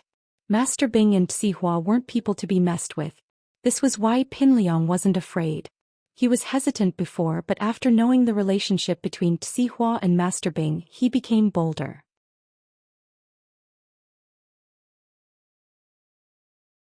Chapter 545. Chapter 545. Faubert's true strength. Mr. Pinliang, please. Faubert gestured for him to leave. Pinliang nodded silently and left the office. He knew that Faubert wouldn't be able to send him back this time. He didn't want to embarrass himself, so he didn't mention it. Follow him. Check on Yao Yao's situation. Pingzhan ordered Faubert after Pinliang left the office. Yes, Mr. Chu. Faubert nodded and left the office. He said to Pinliang, Mr. Pinliang, let me send you back. Pinliang was overjoyed. What did this mean? Did it mean that Pingzhan still wanted to reconcile? Pinliang's mood brightened up at the thought of this. He was very confident that Pingzhan would agree to this in the end. Then I'll have to trouble you, Faubert. Pinliang was already acting like a live-in son-in-law. Faubert didn't say much. He went downstairs with Pinliang and got in the car. Where are you going, Mr. Pinliang? I'm going home. Pinliang thought. He couldn't let Faubert see through him. Yao Yao is still waiting for me at home. I have to go back early. If she's hungry, I'll have to make her instant noodles. Oh. Since Miss Chu is at your house and you haven't eaten yet, come with me to the restaurant. Faubert said. I prepare food for Miss Chu every day. All right, give it to me then. Pinliang nodded. He was glad that he had dinner now. After getting dinner from the restaurant, Faubert sent Pinliang to Pinliang's villa. Faubert wanted to go up with Pinliang, but Pinliang stopped him. Mr. Zhong, I'd like to see Miss Chu and ask if she needs anything. It's getting late, so I'm afraid I can't go back yet. I'll go buy some toiletries for her, Faubert explained faintly. Oh, that no need. Pinliang wouldn't let Faubert go up. Wouldn't everything be exposed if he couldn't see Meng Yao? He quickly waved his hand and said, Faubert, Yao Yao is definitely not wearing clothes at this moment. If you go up, it is not convenient. Oh, then why don't you go in and let her put on her clothes? Faubert suggested. It's not convenient for her. You should know that it's the first time for a girl. It's not convenient for her to wear clothes. Pinliang had an idea. Plus, I have toiletries in the guest room. I'll just get her a set. If that's the case, then forget it. Go up yourself. Faubert passed the lunchbox to Pinliang and went back into the car. Pinliang took the lunchbox and quickly went upstairs to his room. He looked out the window and saw that Faubert's car had already left. He let out a sigh of relief. Finally he left. I almost didn't manage to hide it from him. Thank God I was smart, or else I would have failed miserably. As long as he could endure these 2 days, Pengzhan would have a plan and he would be able to see the light of day. Pinliang opened the lunchbox in front of him and found that it was quite a sumptuous dinner. He couldn't help but eat quickly. In fact, Faubert's departure was just a facade. So, Lin Yi couldn't detect his true strength. Unless Faubert gathered his strength and attacked, Lin Yi wouldn't be able to detect it. However, when he was with Faubert, Faubert almost never attacked. Until now, Lin Yi still hadn't figured out the reason why Faubert's strength didn't exist.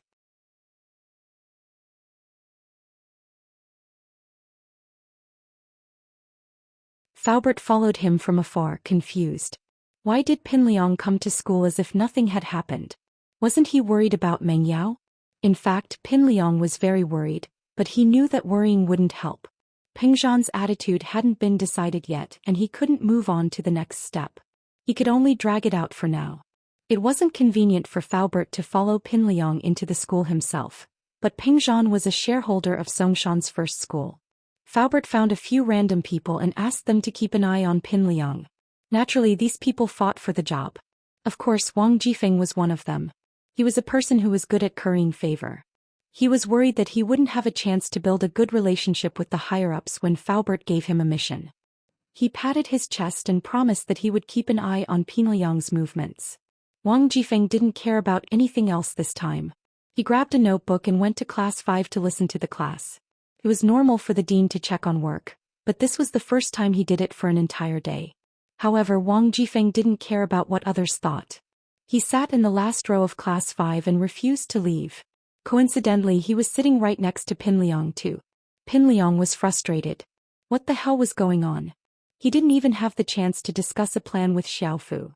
He hoped that the god of plague would leave as soon as possible, but he didn't show any signs of leaving after a whole morning. At noon, Pinliang was about to go outside with Xiaofu to discuss a plan when Wang Jifeng called out to him with a dark face. Pinliang, where are you two going? Are you going to smoke in the bathroom? Pinliang looked like he was about to cry, but he didn't dare not answer. I'm going to eat lunch. Oh, then let's call this classmate. Xiaofu? Go buy it and eat it in the classroom. Let's go to the cafeteria. I'm hungry anyways, buy me some too. It's my treat. He took out 50 kuai and handed it to Xiaofu. Xiaofu didn't dare reject the dean's order. However, he couldn't understand why the academic affairs dean would treat them to a meal. Are you kidding me? Although it's just a bento box, this kind of treatment is unparalleled. Pinliang couldn't do anything about it. He didn't suspect anything though. Wang Jifeng didn't like him very much, especially after Gubong was no longer a shareholder. He'd always caused trouble for Pinliang. Who knew what was up with Wang Jifeng today? Pinliang really didn't want to piss him off. Uncle Fu didn't expect Wang Jifeng to be so responsible. He was practically Pingliang's bodyguard, but it gave him some time to sneak back to Pingliang's house in the morning. There was no one in the house, so Uncle Fu snuck back and did a thorough search. He didn't search Pingliang's room last night, so he might as well do it today. However, he didn't find any useful clues in Pingliang's room.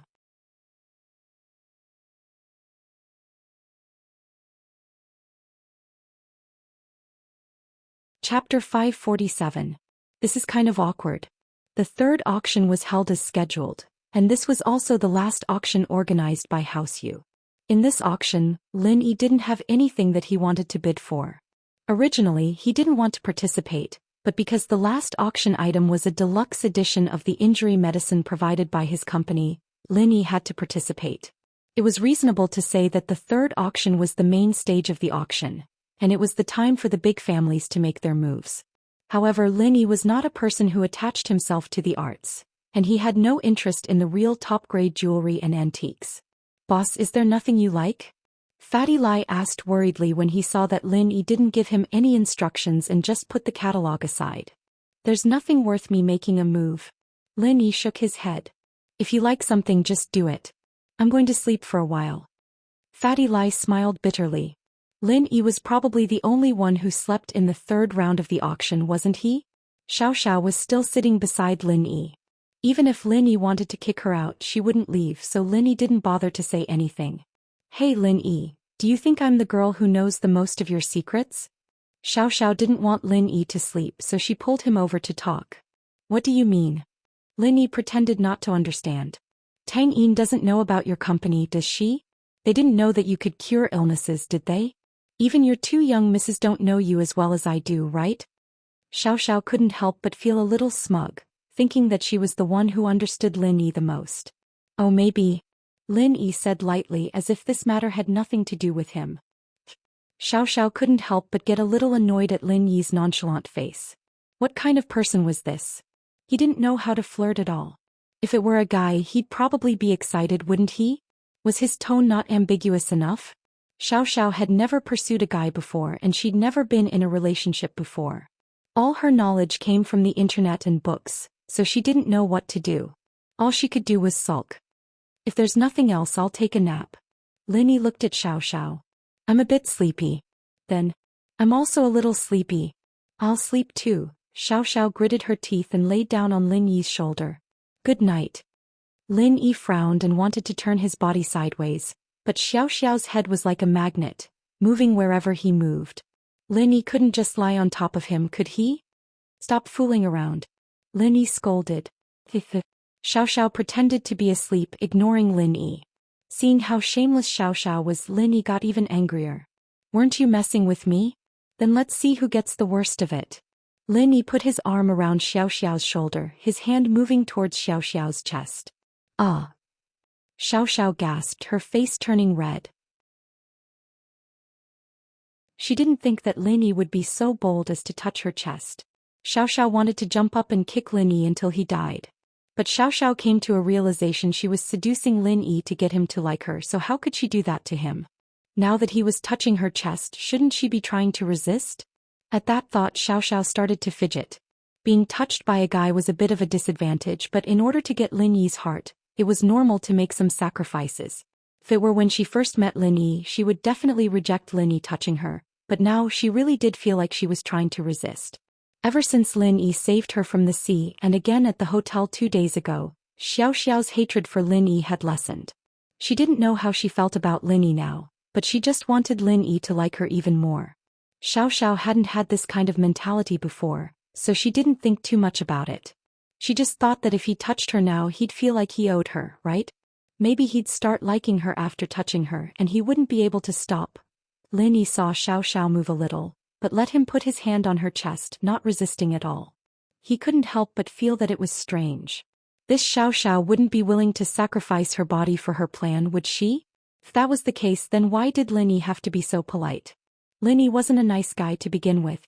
He'd been avoiding Xiao Xiao because he didn't want her to keep coming up with stupid plans to screw him over. Now that Xiao Xiao was offering herself to him, there was no reason for Lin Yi to reject her. Plus, this was Lin Yi's first time actually touching a girl's chest. He and Yushu had only had a short misunderstanding before, so how could he touch her like this? Seeing that Xiao Xiao wasn't rejecting him, Lin Yi got bolder and put his hand all over. As this felt good. Lin Yi thought that it'd be great if Tang Yun let him touch her as well. But Lin Yi felt that his thoughts were a little shameful. The person he was touching was Xiao Xiao and he was thinking of Tang Yun. Xiao Xiao might have sacrificed her body for some reason, but she was still a girl, wasn't she? It didn't seem right for him to touch her like that, right? But Lin Yi didn't want to let go, and so Lin Yi pretended to be asleep as he attacked Xiao Xiao. Xiao Xiao was also pretending to be asleep, but her face was as red as blood, and her breathing was getting faster and faster. Finally, she couldn't take it anymore and hugged Lin Yi tightly, pressing her forehead against his chest, moaning softly. No one knew what she was saying. Lin Yi felt a little awkward as he realized that he'd gone too far. It was nice to touch, but he couldn't just touch it like that, could he? He'd touched Xiao Xiao out of impulse and now he was regretting it.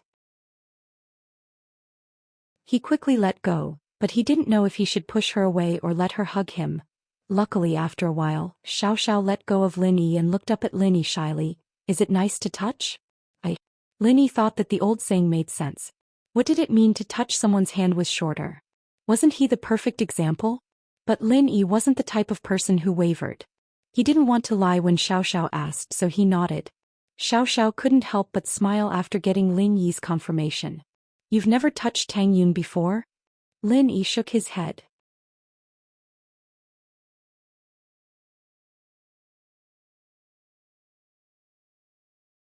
There will be an additional finale item. This item is provided by Miracle Dr. Guan's medical company, Injury Medicine, Special Edition. Injury Medicine Special Edition? Miracle Dr. Guan's medical company is also making Special Edition Golden Creation? That's called Injury Medicine, not Golden Creation. But isn't the effect the same? Is there a difference? The audience was in an uproar.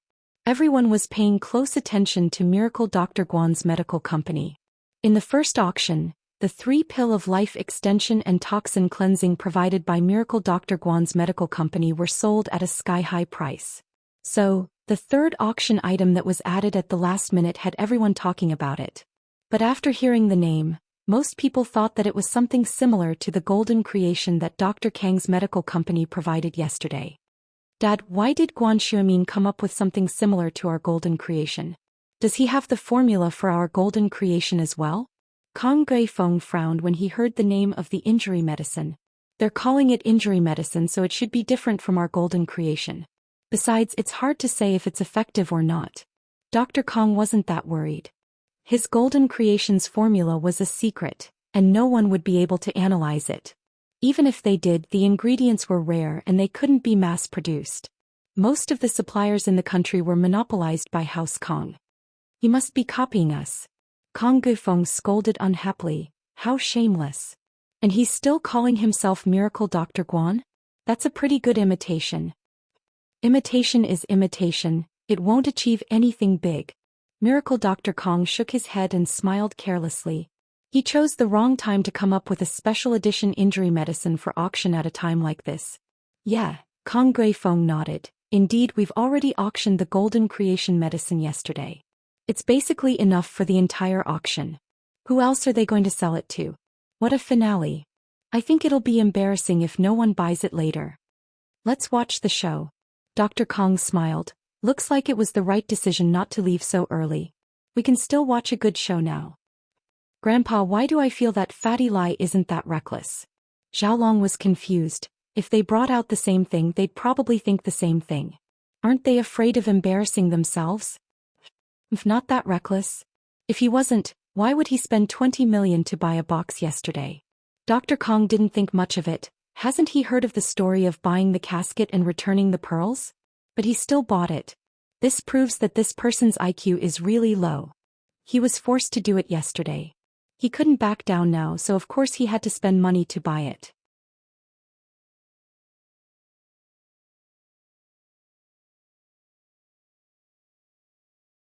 Chapter 549.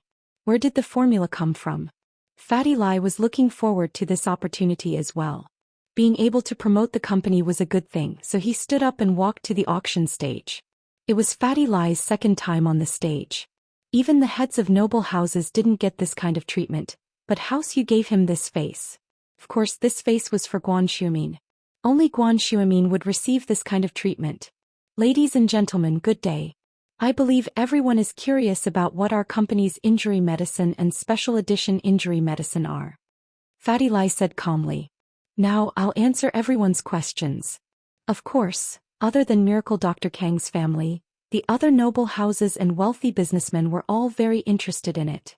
Even if it was the same as Dr. Kang's golden creation, they would still be interested. After all, having Miracle Dr. Guan meant that they had another choice. They didn't need to beg Dr. Kang's family anymore. Luckily, we made the skin-beautifying golden creation. Otherwise, there'd be changes to the noble house promotion. Miracle Dr. Kong was gritting his teeth in anger. How did they get the recipe? Miracle Dr. Kong gritted his teeth in anger. They probably made it up, Kong Greifeng said. Fake products won't stand the test of the market. If it's something useless, they wouldn't dare to take it out. Xiaolong saw it clearly. Grandpa's right, we're one step ahead of them. We made the skin-beautifying golden creation, and we made it at the perfect time to be ahead of others. Fatty Lai naturally didn't know what the Kangs were talking about. If he did, he'd probably laugh his head off. This injury medicine is used to stop bleeding and nourish the muscles, allowing the wound to heal faster without leaving any scars. Fatty Lai's words caused an uproar. Wasn't this the same effect as Dr. Kang's golden creation? Dr. Kang's face was ashen. It was one thing to make a guess, but it was another to confirm it. His face wasn't looking good. Anyone can brag. The key is that it has to be effective. Kong Greifeng snorted coldly. Grandpa, does Kong Xiaobo's family have our recipe? Xiaolong suddenly thought of something else. Was the recipe leaked? I don't think so. You're suspecting that they have the formula as well? Dr. Kong understood what Xiaolong meant immediately. Yes, Kong Xiaobo has a good relationship with them. I'm afraid that the formula was leaked by Kong Xiaobo. Xiaolong frowned. Otherwise, why didn't they start the company earlier? Why did he set up the company after he met Kong Xiaobo? And why did he come up with the exact same medicine? Boss probably hasn't seen the recipe. Miracle Dr. Kong shook his head. He'd fallen out with his brother, but it was because of this recipe that they'd fallen out. He'd wanted to use this recipe to get rich, but his brother had insisted that he couldn't touch it or even look at it. That was why they'd fallen out. If his brother had seen the formula, then he wouldn't have had a falling out with him. The two of them could get rich together and that would be a different story. No, but how can there be such a coincidence in this world? Xiaolong didn't believe it. I'll go back and ask my brother. Dr. Kong frowned. If the formula was really given by his brother, then there was nothing he could do. After all, he didn't have the formula alone. But if it wasn't given by his brother, then he had to investigate. Xiaolong didn't say anything else. He raised his head and looked at Fatty Lai. He didn't know what he was going to say. The normal version of the injury medicine will be available in a month, and there won't be any shortage. The retail price is 199 yuan. Fatty Lai slowly advertised his company's product. He believed that in the near future the price and effects of his product would spread from the mouths of these people, and more people would know about it. From person to person, from 1 to 10, from 10 to 100. Soon, Miracle Dr. Guan's injury medicine would be known by everyone. Besides, his advantage over Dr. Kang's golden creation was that it was cheap and had a large supply. When people couldn't buy Dr. Kang's golden creation, they would settle for the second best, Miracle Dr. Guan's injury medicine. After using it once and realizing that its effects weren't inferior to Miracle Dr. Kang's golden creation, it was obvious whether or not they'd buy it again. There won't be any shortage? You're bluffing, aren't you? Kong Greifeng laughed coldly. Our house Kong has taken over all the raw material suppliers in the country. Where are they going to get the raw materials? Even with Guan Xuemin's reputation, they won't be able to get much. That's true. If we had enough raw materials, there wouldn't be a shortage. Who wouldn't want to earn money? Unless the raw materials were too expensive and couldn't cover the cost. But if that's the case, if they bought the raw materials at a high price and sold them for only 199 yuan, wouldn't they be losing even more money? Dr. Kong shook his head. He didn't understand. Even House Kong couldn't guarantee a national supply without any delay. How could Guan Xuemin do it? He's just bluffing, I don't think so. Xiaolong shook his head. First, they've already bragged about it. If they can't meet the demand, their reputation will be tarnished. This is fatal for a new company. If they can lie in one segment, then they can lie in other segments as well. If the media finds a weakness and attacks them, their reputation will be tarnished. Second, if they can't meet the demand, why would they advertise in this place? Wouldn't that be weird? Without enough production, there won't be any profit. Plus, the price is so cheap it's hard to say if they can cover the cost. Wouldn't it be great if they had the opportunity to advertise their other products? Gui Feng heard Xiaolong's words and nodded. His son was right, but the more he thought about it, the more confused he became. Dr. Kong looked at Xiaolong pleased. Xiaolong, you've thought this through. So they really do have the goods. I'm guessing so, Xiaolong said. Either they've hoarded a large amount of raw materials at a high price, enough to last them for a while, or they're trying to lose money and expand their reputation, or they have other sources of raw materials. Yes, you're right. Dr. Kong nodded. Looks like the opponent is strong. We've underestimated him. Haha, don't worry. Xiaolong shook his head.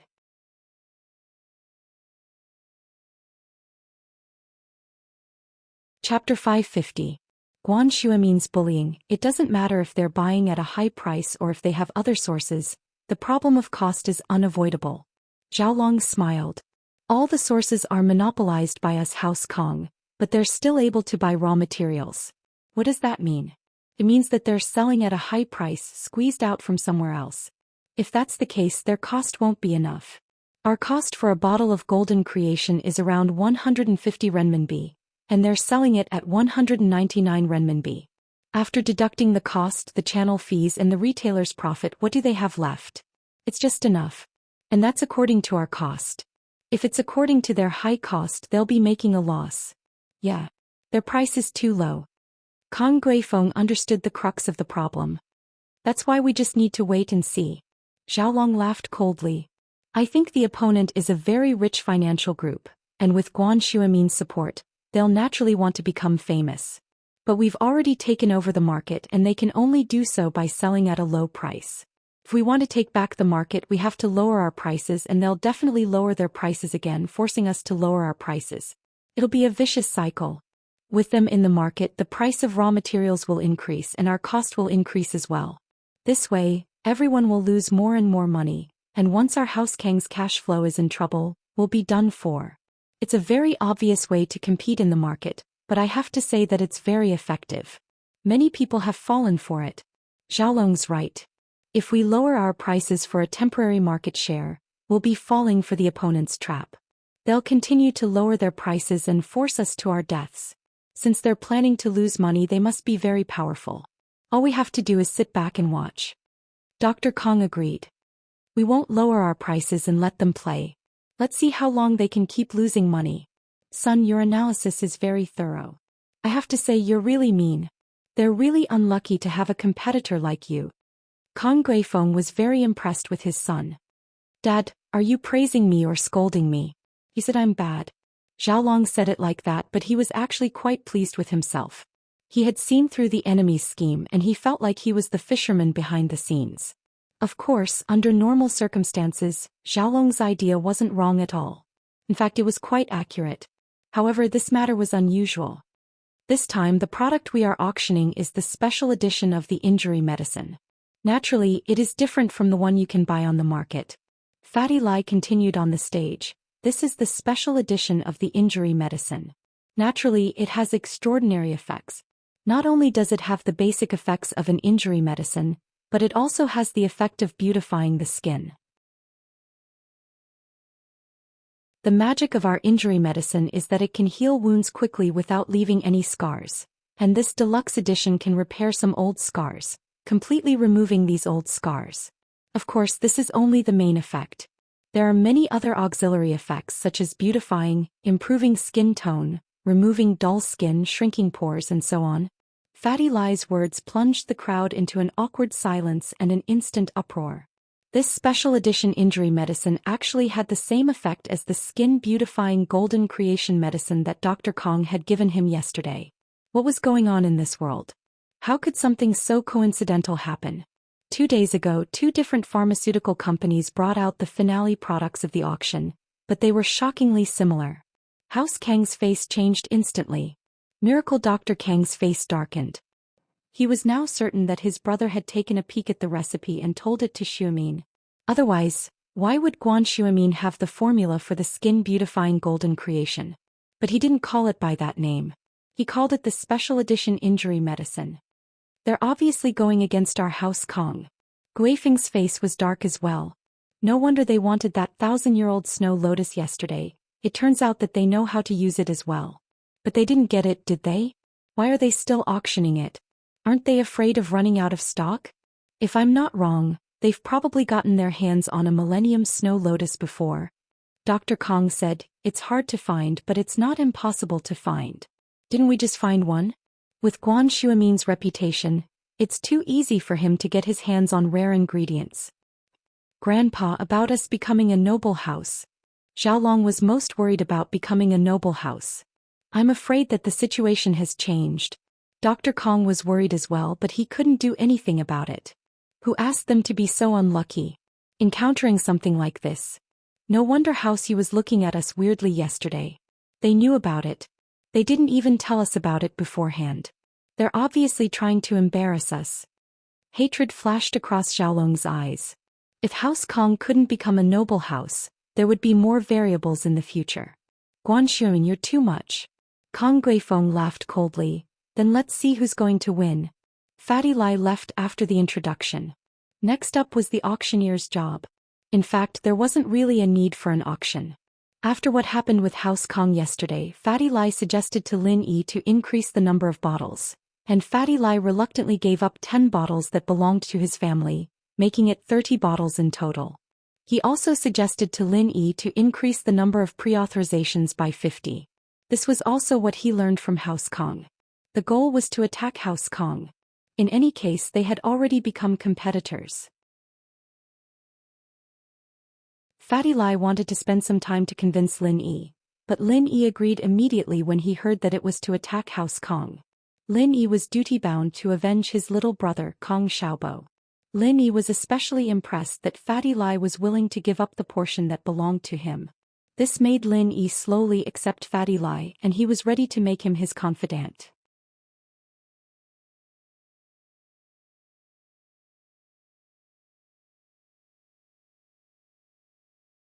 Dr. Kong and Kong Guifeng slapped their thighs. What a wake-up call. Indeed, Xiaolong was right. If they were willing to pay up, then so be it. It wasn't like he could interfere. Let's see who'll be the one laughing in the end. Thinking of this, the people of the Kong family were relieved. They looked at the people around them excitedly bidding for the photos. They thought to themselves, go ahead and bid more. There won't be this price next year. The auction had come to an end and House Kong didn't feel too good about it. The noble houses that had been so enthusiastic yesterday all seemed to have lost interest in today's auction. No one went to greet House Kong and this made them very depressed. Although he had already expected this situation, no one would feel good if they were in his shoes. So you guys have that skin-beautifying golden creation too. This was the first thing Xiao Xiao said after waking up. She blinked her big watery eyes, evidently very excited about what happened at the end of the auction. She even forgot about the chest attack earlier. Lin Yi breathed a sigh of relief since Xiao Xiao didn't mention it. But Lin Yi didn't know how to answer Xiao Xiao's question. It's different from theirs. Oh, I know. It's the special edition injury medicine. Xiao Xiao nodded. I'll give you one. Lin Yi asked after some hesitation. I don't want it. What's the use of being that pretty? Can't prolong my life. Xiao Xiao didn't care about these things that other girls would go after. Don't try to get on my good side. Don't think that a special edition injury medicine can make up for what happened before. Ahem. Lin Yi was startled. Xiao Xiao hadn't forgotten about what happened before. What's wrong? I'm talking about you peeing on my head. Xiao Xiao looked at Lin Yi, confused. What do you think I'm talking about? Did you think it was you who saw me bathing or that you touched my boobs? Wah. Lin Yi's eyes widened. He almost jumped up as if someone stepped on his tail. This Xiao Xiao couldn't just say things like that. He wouldn't be able to explain himself if Tang Yun heard this. What? You don't dare to admit what you did? Xiao Xiao glared at Lin Yi. That's not it. I saw you bathing because I wanted to save you. Lin Yi said faintly. You can threaten me if you want. Then what about just now? You didn't touch me on purpose? Xiao Xiao asked. I did it on purpose. Lin Yi nodded, not denying it. You admit it now, right? Xiao Xiao was very pleased. He finally had something on Lin Yi. So what? Lin Yi shrugged, but he felt that it wasn't right. So what? I'll tell Tang Yun that you touched me. Xiao Xiao threatened. He won't believe you. You don't have proof. Lin Yi said. I do. I took a picture. Xiao Xiao waved her phone proudly. Lin Yi's head hurt. He stared at Xiao Xiao coldly. I don't like it when people threaten me. You're getting serious? How boring. Xiao Xiao saw that Lin Yi was angry and softened. She put her phone away. Fine, I won't threaten you. You have to compensate me, right? I'm a virgin. You touched me and I'm no longer pure. You're a virgin now too. Lin Yi was speechless. How could she not be a virgin with just a touch? Then I'm no longer pure. You have to compensate me. Xiao Xiao tried to make her voice sound sweet. Compensate. Lin Yi couldn't really reject this time. How do you want to compensate me? I'll think about it first. Xiao Xiao didn't show it on her face, but she was very pleased inside. Kong Xiaobo was right. Lin Yi was amenable to coaxing but not coercion. She couldn't threaten him, so she just had to act pitiful.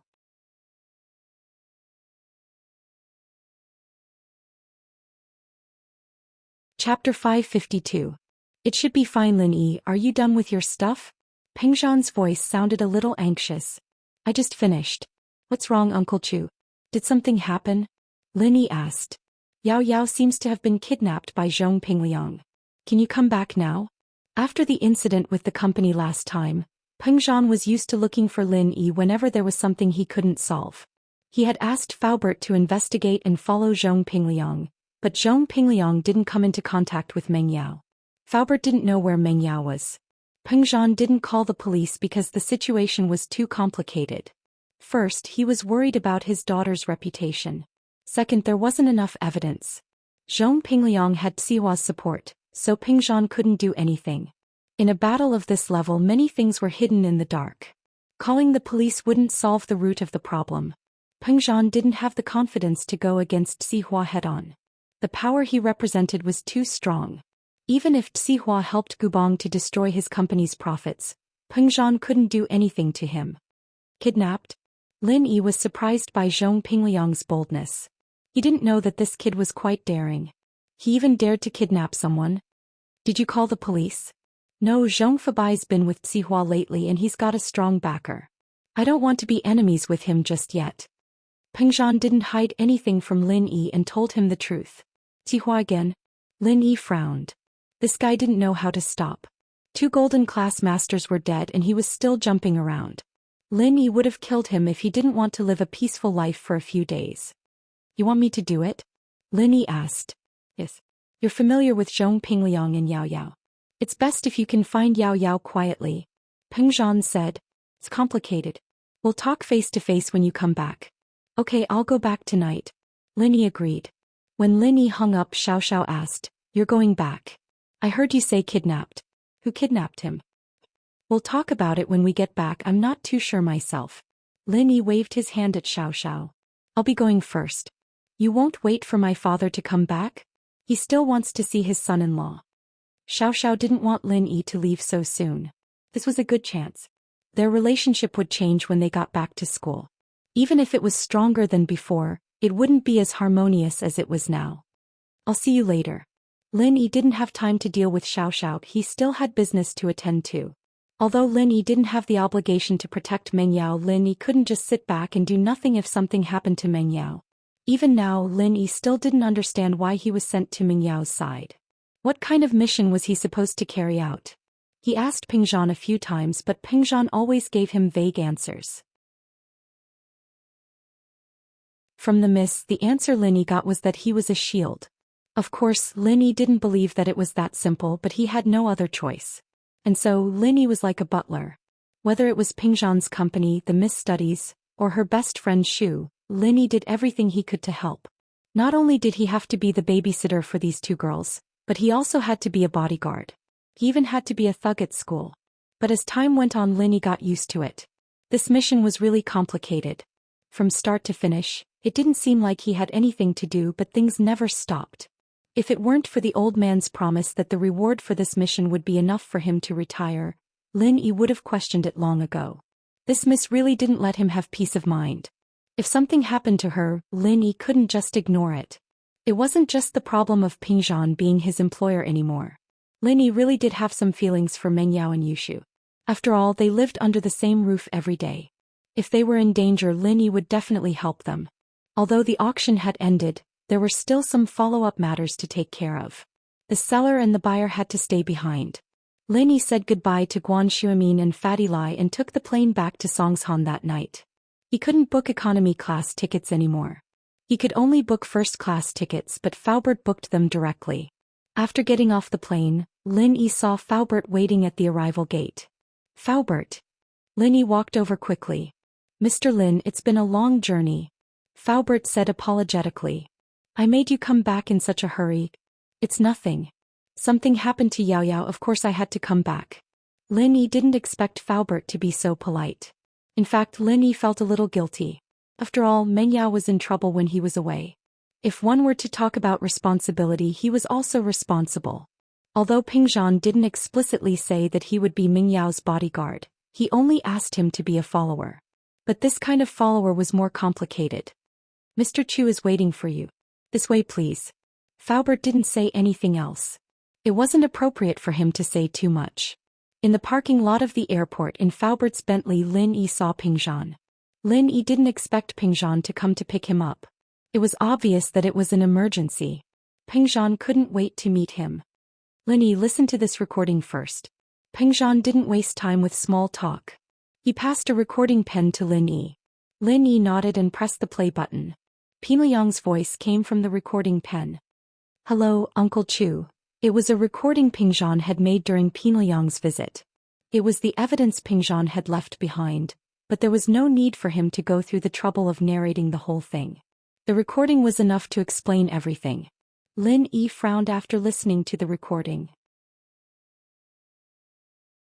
Pingliang dared to touch Meng Yao? Uncle Chu, what do you mean? Lin Yi wanted to know Ping Zhan's plan first. Faubert already checked. Yao Yao isn't at Pingliang's house. Pingliang didn't do anything strange today. He went to school, left school and went home normally. Ping Zhan said. I thought Pingliang would find a chance to meet with Meng Yao, but he didn't. Huh. Then Yao Yao should be fine. Lin Yi sighed and smiled.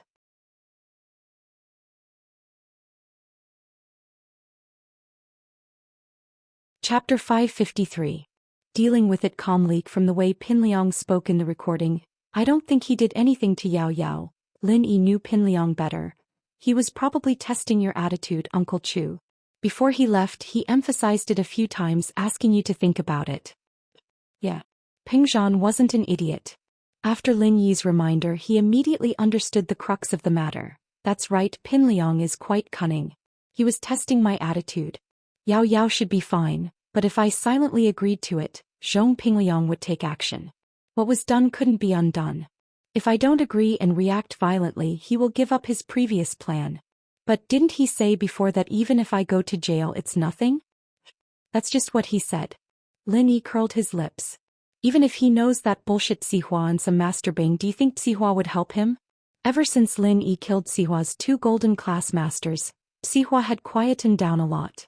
Lin Yi could imagine how he was feeling right now. He probably hated and feared Lin Yi, but he couldn't do anything to Lin Yi. So with Lin Yi around, Sihua wouldn't go looking for trouble to help Pingliang. Pingliang was obviously putting on a strong front, making up lies to scare people. Ping Zhan nodded. I guess I was blinded by the situation. It seems like the reason why Pingliang didn't meet with Meng Yao is because I didn't say anything. There's no point in him meeting Meng Yao. That should be it, Lin Yi nodded. In other words, no matter what choice I make, Pingliang will meet with Meng Yao. This way we can follow him and find Yao Yao, Ping Zhan said. That's right, but Pingliang will always be a problem if we let him live. Why don't we use this opportunity? Lin Yi stopped there. If he didn't do anything to Yao Yao, it'll be hard to deal with him through legal means. Ping Zhan smiled bitterly and shook his head. What if it's an accident? Lin Yi asked calmly. Accident? Peijan naturally understood what Lin Yi was implying. There were only 3 people in the car and they were all trustworthy. Peijan didn't hide anything. It may be an accident, but Zhong Fabai will still blame it on me. With Pingzhan Industries' current situation, it's not a good time to start a feud. Pingzhan was worried about Xihua. Fabai would go crazy if Pinliang died, and if he gave Xihua enough benefits he might be able to force Xihua to avenge him. Pingzhan, on the other hand, wasn't a weakling, but Xihua was a tyrant in Songshan. It was hard to say what would happen if they were to fight. I understand. Lin Yi sneered and thought of an idea. I will make this accident have nothing to do with us. If it was a normal assassination mission, Lin Yi wouldn't be overcautious.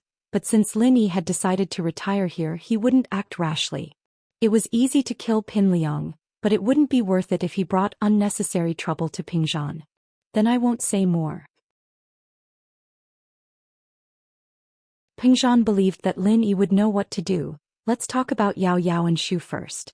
Should we contact Pin Liang and follow him to where Yao Yao and Shu are being held? There's no need for that.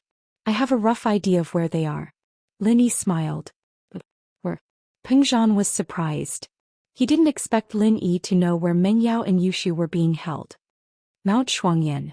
Lin Yi said, Shu sent me a message last night, saying that she and Yao Yao were going to Mount Shuangyan. I didn't think much of it at the time, but now it seems that they got into trouble there. Then should we go there now? Pingzhan stood up excitedly when he found out where his daughter was being held. He only realized that he was sitting in the car when his head hit the roof. He turned to Faubert. Go to Mount Shuangyan immediately. Meng Yao and Yushu woke up one after another. Yushu was awakened by Meng Yao's scream. Yushu was still in a daze when she woke up. She rubbed her eyes blankly. Yao Yao, what are you screaming for? Did you have a nightmare? It's the middle of the night and the sky is still dark. I need to sleep a bit more. Shu, wake up, we're not at home. Meng Yao shook Yushu's body in panic, trying to wake her up. Yushu finally woke up from Meng Yao's shaking. She said blankly, Where is this? Why is it so dark? I can't even see you. I don't know. We were here when I woke up. Meng Yao wasn't that scared with Yushu by her side. I thought we were at home too, but I felt a stone floor under me. We don't have our phones on us and we've completely lost contact with the outside world. Yushu touched her body and then touched her empty pockets. It was as Meng Yao said, it was a stone floor and her phone was gone. But she was braver. Although it was dark, she wasn't afraid. Yao Yao, didn't we follow Zhong Pingliang into a cave? Are we still in the cave? Meng Yao only remembered what happened after Yushu's words. Indeed, they came with Pinliang, but they didn't know anything after that. Could it be that something happened to them? Zhong Pingliang and the others are here too? Meng Yao asked subconsciously. I don't know, I can't see anything. Should we stand up and look for them? Yushu was born brave, so she wasn't afraid. Meng Yao wanted to agree to Yushu's suggestion, but she was a little scared. The unknown in the dark was the scariest thing for Meng Yao. She wanted to know what was in the dark, but she was afraid of encountering something unknown. Then wait for me here, Yao Yao. I'll get up and look. Yushu said it casually, but she was still a girl. It was impossible for her not to be afraid. She was just a little braver. Let's go together then. Meng Yao was more afraid that Yushu would leave and she'd be alone. That would be even scarier.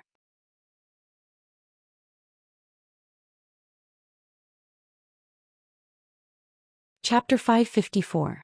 Intimate talk. In the small space of the cave apart from a backpack, there were a few plastic boxes of unknown contents. It was too dark and Yushu didn't take a closer look. But one thing was for sure, there was no one else here other than the two of them. At this moment, the two of them realized that they might have been set up by Zhong Pingliang. Otherwise, why were there only the two of them here and not Zhong Pingliang and Gao Xiaofu? Yao sis, it must be that bastard Zhong Pingliang who locked us here. Yushu was furious. I was wondering why he lured us here. He wanted to lock us up. Shu, it's all my fault. I trusted Zhong Pingliang too easily. Meng Yao bit her lips, knowing that she was tricked. It was obvious that Zhong Pingliang had lured her and Shu here on purpose, knocked them out and locked them up. That so-called seeing someone who looked like her was a lie made up by Zhong Pingliang. Yao sis, how can I blame you? I know that you miss your mother. At this time it's hard for you to think straight. Yushu didn't blame Yushu. Instead she smiled and comforted Yushu. You know everything? Meng Yao looked at Yushu in surprise. But she couldn't see Yushu's expression in the dark. Of course we're best friends. We grew up together. I know you better than Zhong Pingliang, right? Yushu sighed. I wouldn't have followed you here if I knew this. I could have thought of a way to save you outside. Now no one knows that we came out with Zhong Pingliang. Meng Yao nodded. Shu, it's good that you don't blame me. I thought you didn't know anything. Alright, why do you think Zhong Pingliang locked us up here? With Yushu's understanding, Meng Yao wasn't that afraid anymore. She calmed down. Especially after knowing that there was no one else in the stone room, Meng Yao wasn't nervous anymore. I don't know either. Pinliang shouldn't have the guts to do something like that. Isn't he always so obedient in front of Yao Yao? Yushu couldn't understand why Pinliang would suddenly do something like that. Well, I don't know. It can't be that I kept rejecting him so he got angry and wanted to kill me, right? Meng Yao was startled. It was a little unbelievable, but it wasn't impossible. Wasn't there a lot of similar news on the internet? Meng Yao had laughed it off at the time, but now that she thought about it, she couldn't help but feel a chill run down her spine. Oh, no way. Then wouldn't I be in trouble too? Yushu said weakly, Yao Yao, I haven't lived long enough yet. Yushu didn't look scared at all, but her tone was a little funny, making Meng Yao chuckle out loud. Who's tired of living? Hey Sister Yao, do you think we're going to die here? I don't have a boyfriend yet, it's such a waste. My best years have just started. Yushu said with a sad face. You're still thinking about these things in a situation like this? Are you horny? Meng Yao was pissed. Why are you thinking about these things instead of how to escape? Escape? This is a security door. It wouldn't be called a security door if it could be opened so easily. Besides, we don't have tools or keys, how are we supposed to escape? Yushu said with a smile. We're going to die anyway, Yao Yao, let's talk for a while. Meng Yao was in a rush to escape, but after hearing Yushu's words she felt that it made sense. If a security door could be opened so easily, it wouldn't be called a security door at all. Thinking about it was a waste of energy, she could only settle down. But she was a little annoyed at Yushu's thoughtlessness. You can still laugh at a time like this? Should I cry if I don't laugh? Even if I'm going to die, I can't die from depression. Yushu didn't care at all. Yao Yao, let's talk? Meng Yao was startled, but after hearing Yushu's words she felt a lot better. Yushu was right, even if they were going to die they couldn't die from depression, right? They might as well wait for death happily. Besides, they might not die from it. Okay, then what do you want to talk about? Meng Yao asked. Let's talk from the bottom of our hearts. Yushu held Meng Yao's hand. Yao Yao, we haven't talked from the bottom of our hearts for a long time. In the past we didn't have any secrets between us. What do you mean no secrets? Didn't I get tricked by you to tell you everything? Meng Yao was angry when Yushu mentioned this. Her best friend looked dumb, but in fact she was very smart. She often tricked her out of her heart, but Yushu didn't. Hee, we're going to die anyway, it's fine to talk now. Yushu laughed dryly. Yao Yao, what do you think of Shield Bro? Linny?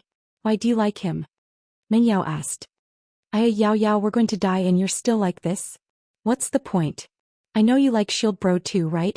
Yushu blinked her eyes but remembered that Meng Yao couldn't see. She wasted her eyes. Do you like him too? Meng Yao caught on to Yushu's mistake. If you like him then I have to like him. I'm a small wife for the rest of my life anyway. Yushu said matter-of-factly. I don't know if I like him or not. Meng Yao sighed. This was the first time she seriously discussed Lin Yi with Yushu. Because I don't know what it means to like someone. Oh, I don't know either. I just think that Shield Bro is a good guy, not as boring as other guys. Yushu continued to lead Meng Yao. Yeah, it's just that sometimes I think he's annoying, but sometimes I'm worried about him. Meng Yao wasn't sure if she was talking to Yushu or just herself. That guy's so annoying, he still wants to go to Tangyun when he has us two beauties at home. Hee Yao Yao, are you jealous? Yushu asked. I don't know, but I don't feel comfortable seeing him with Tangyun. Meng Yao shook her head. Oh, then do you like him? Yushu asked.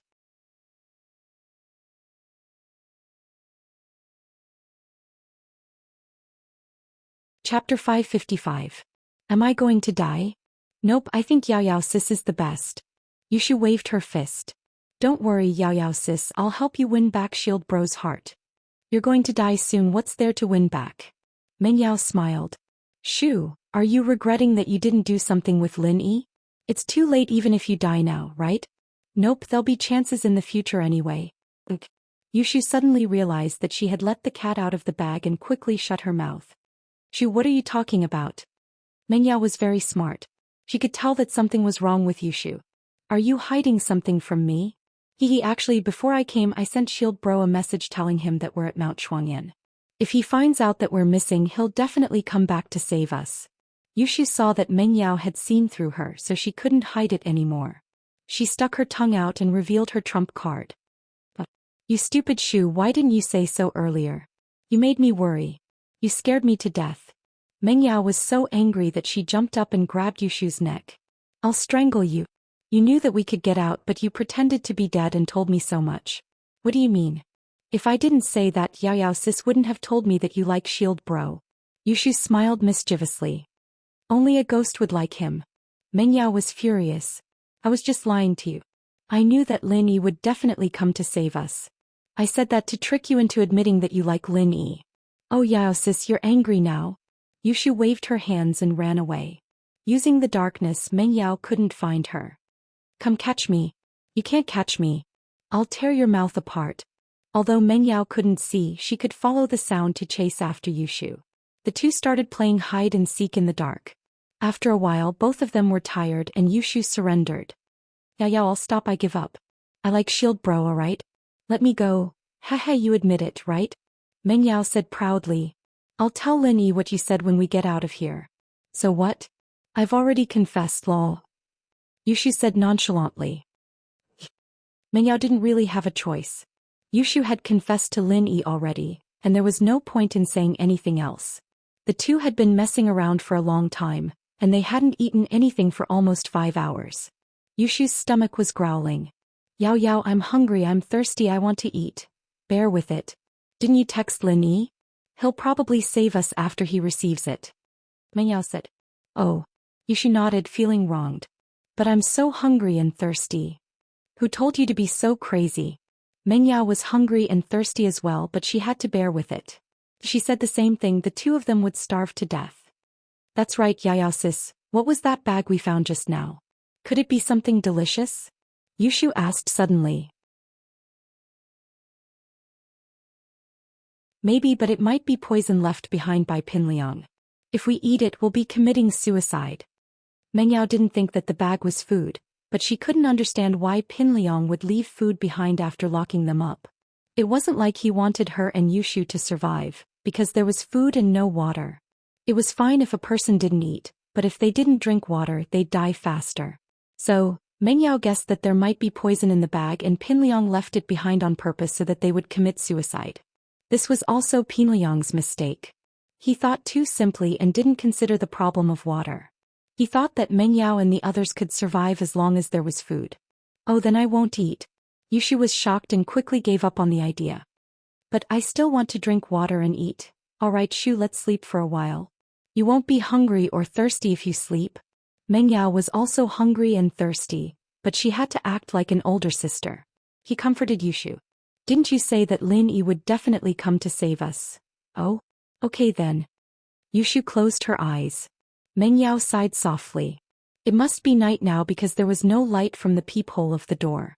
Mengyao remembered clearly that the door faced the entrance of the cave.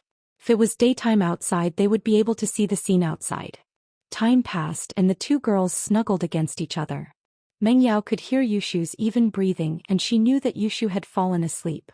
Mengyao was tired as well, so she fell asleep as well. When the two woke up again, there was a sliver of light coming from the peephole. It was daytime outside the cave. Of course, the two of them were not awakened by this weak light. Instead, they were awakened by a parched throat. They hadn't drunk a drop of water for more than 10 hours, and both of them were extremely thirsty. Yushu didn't feel hungry anymore.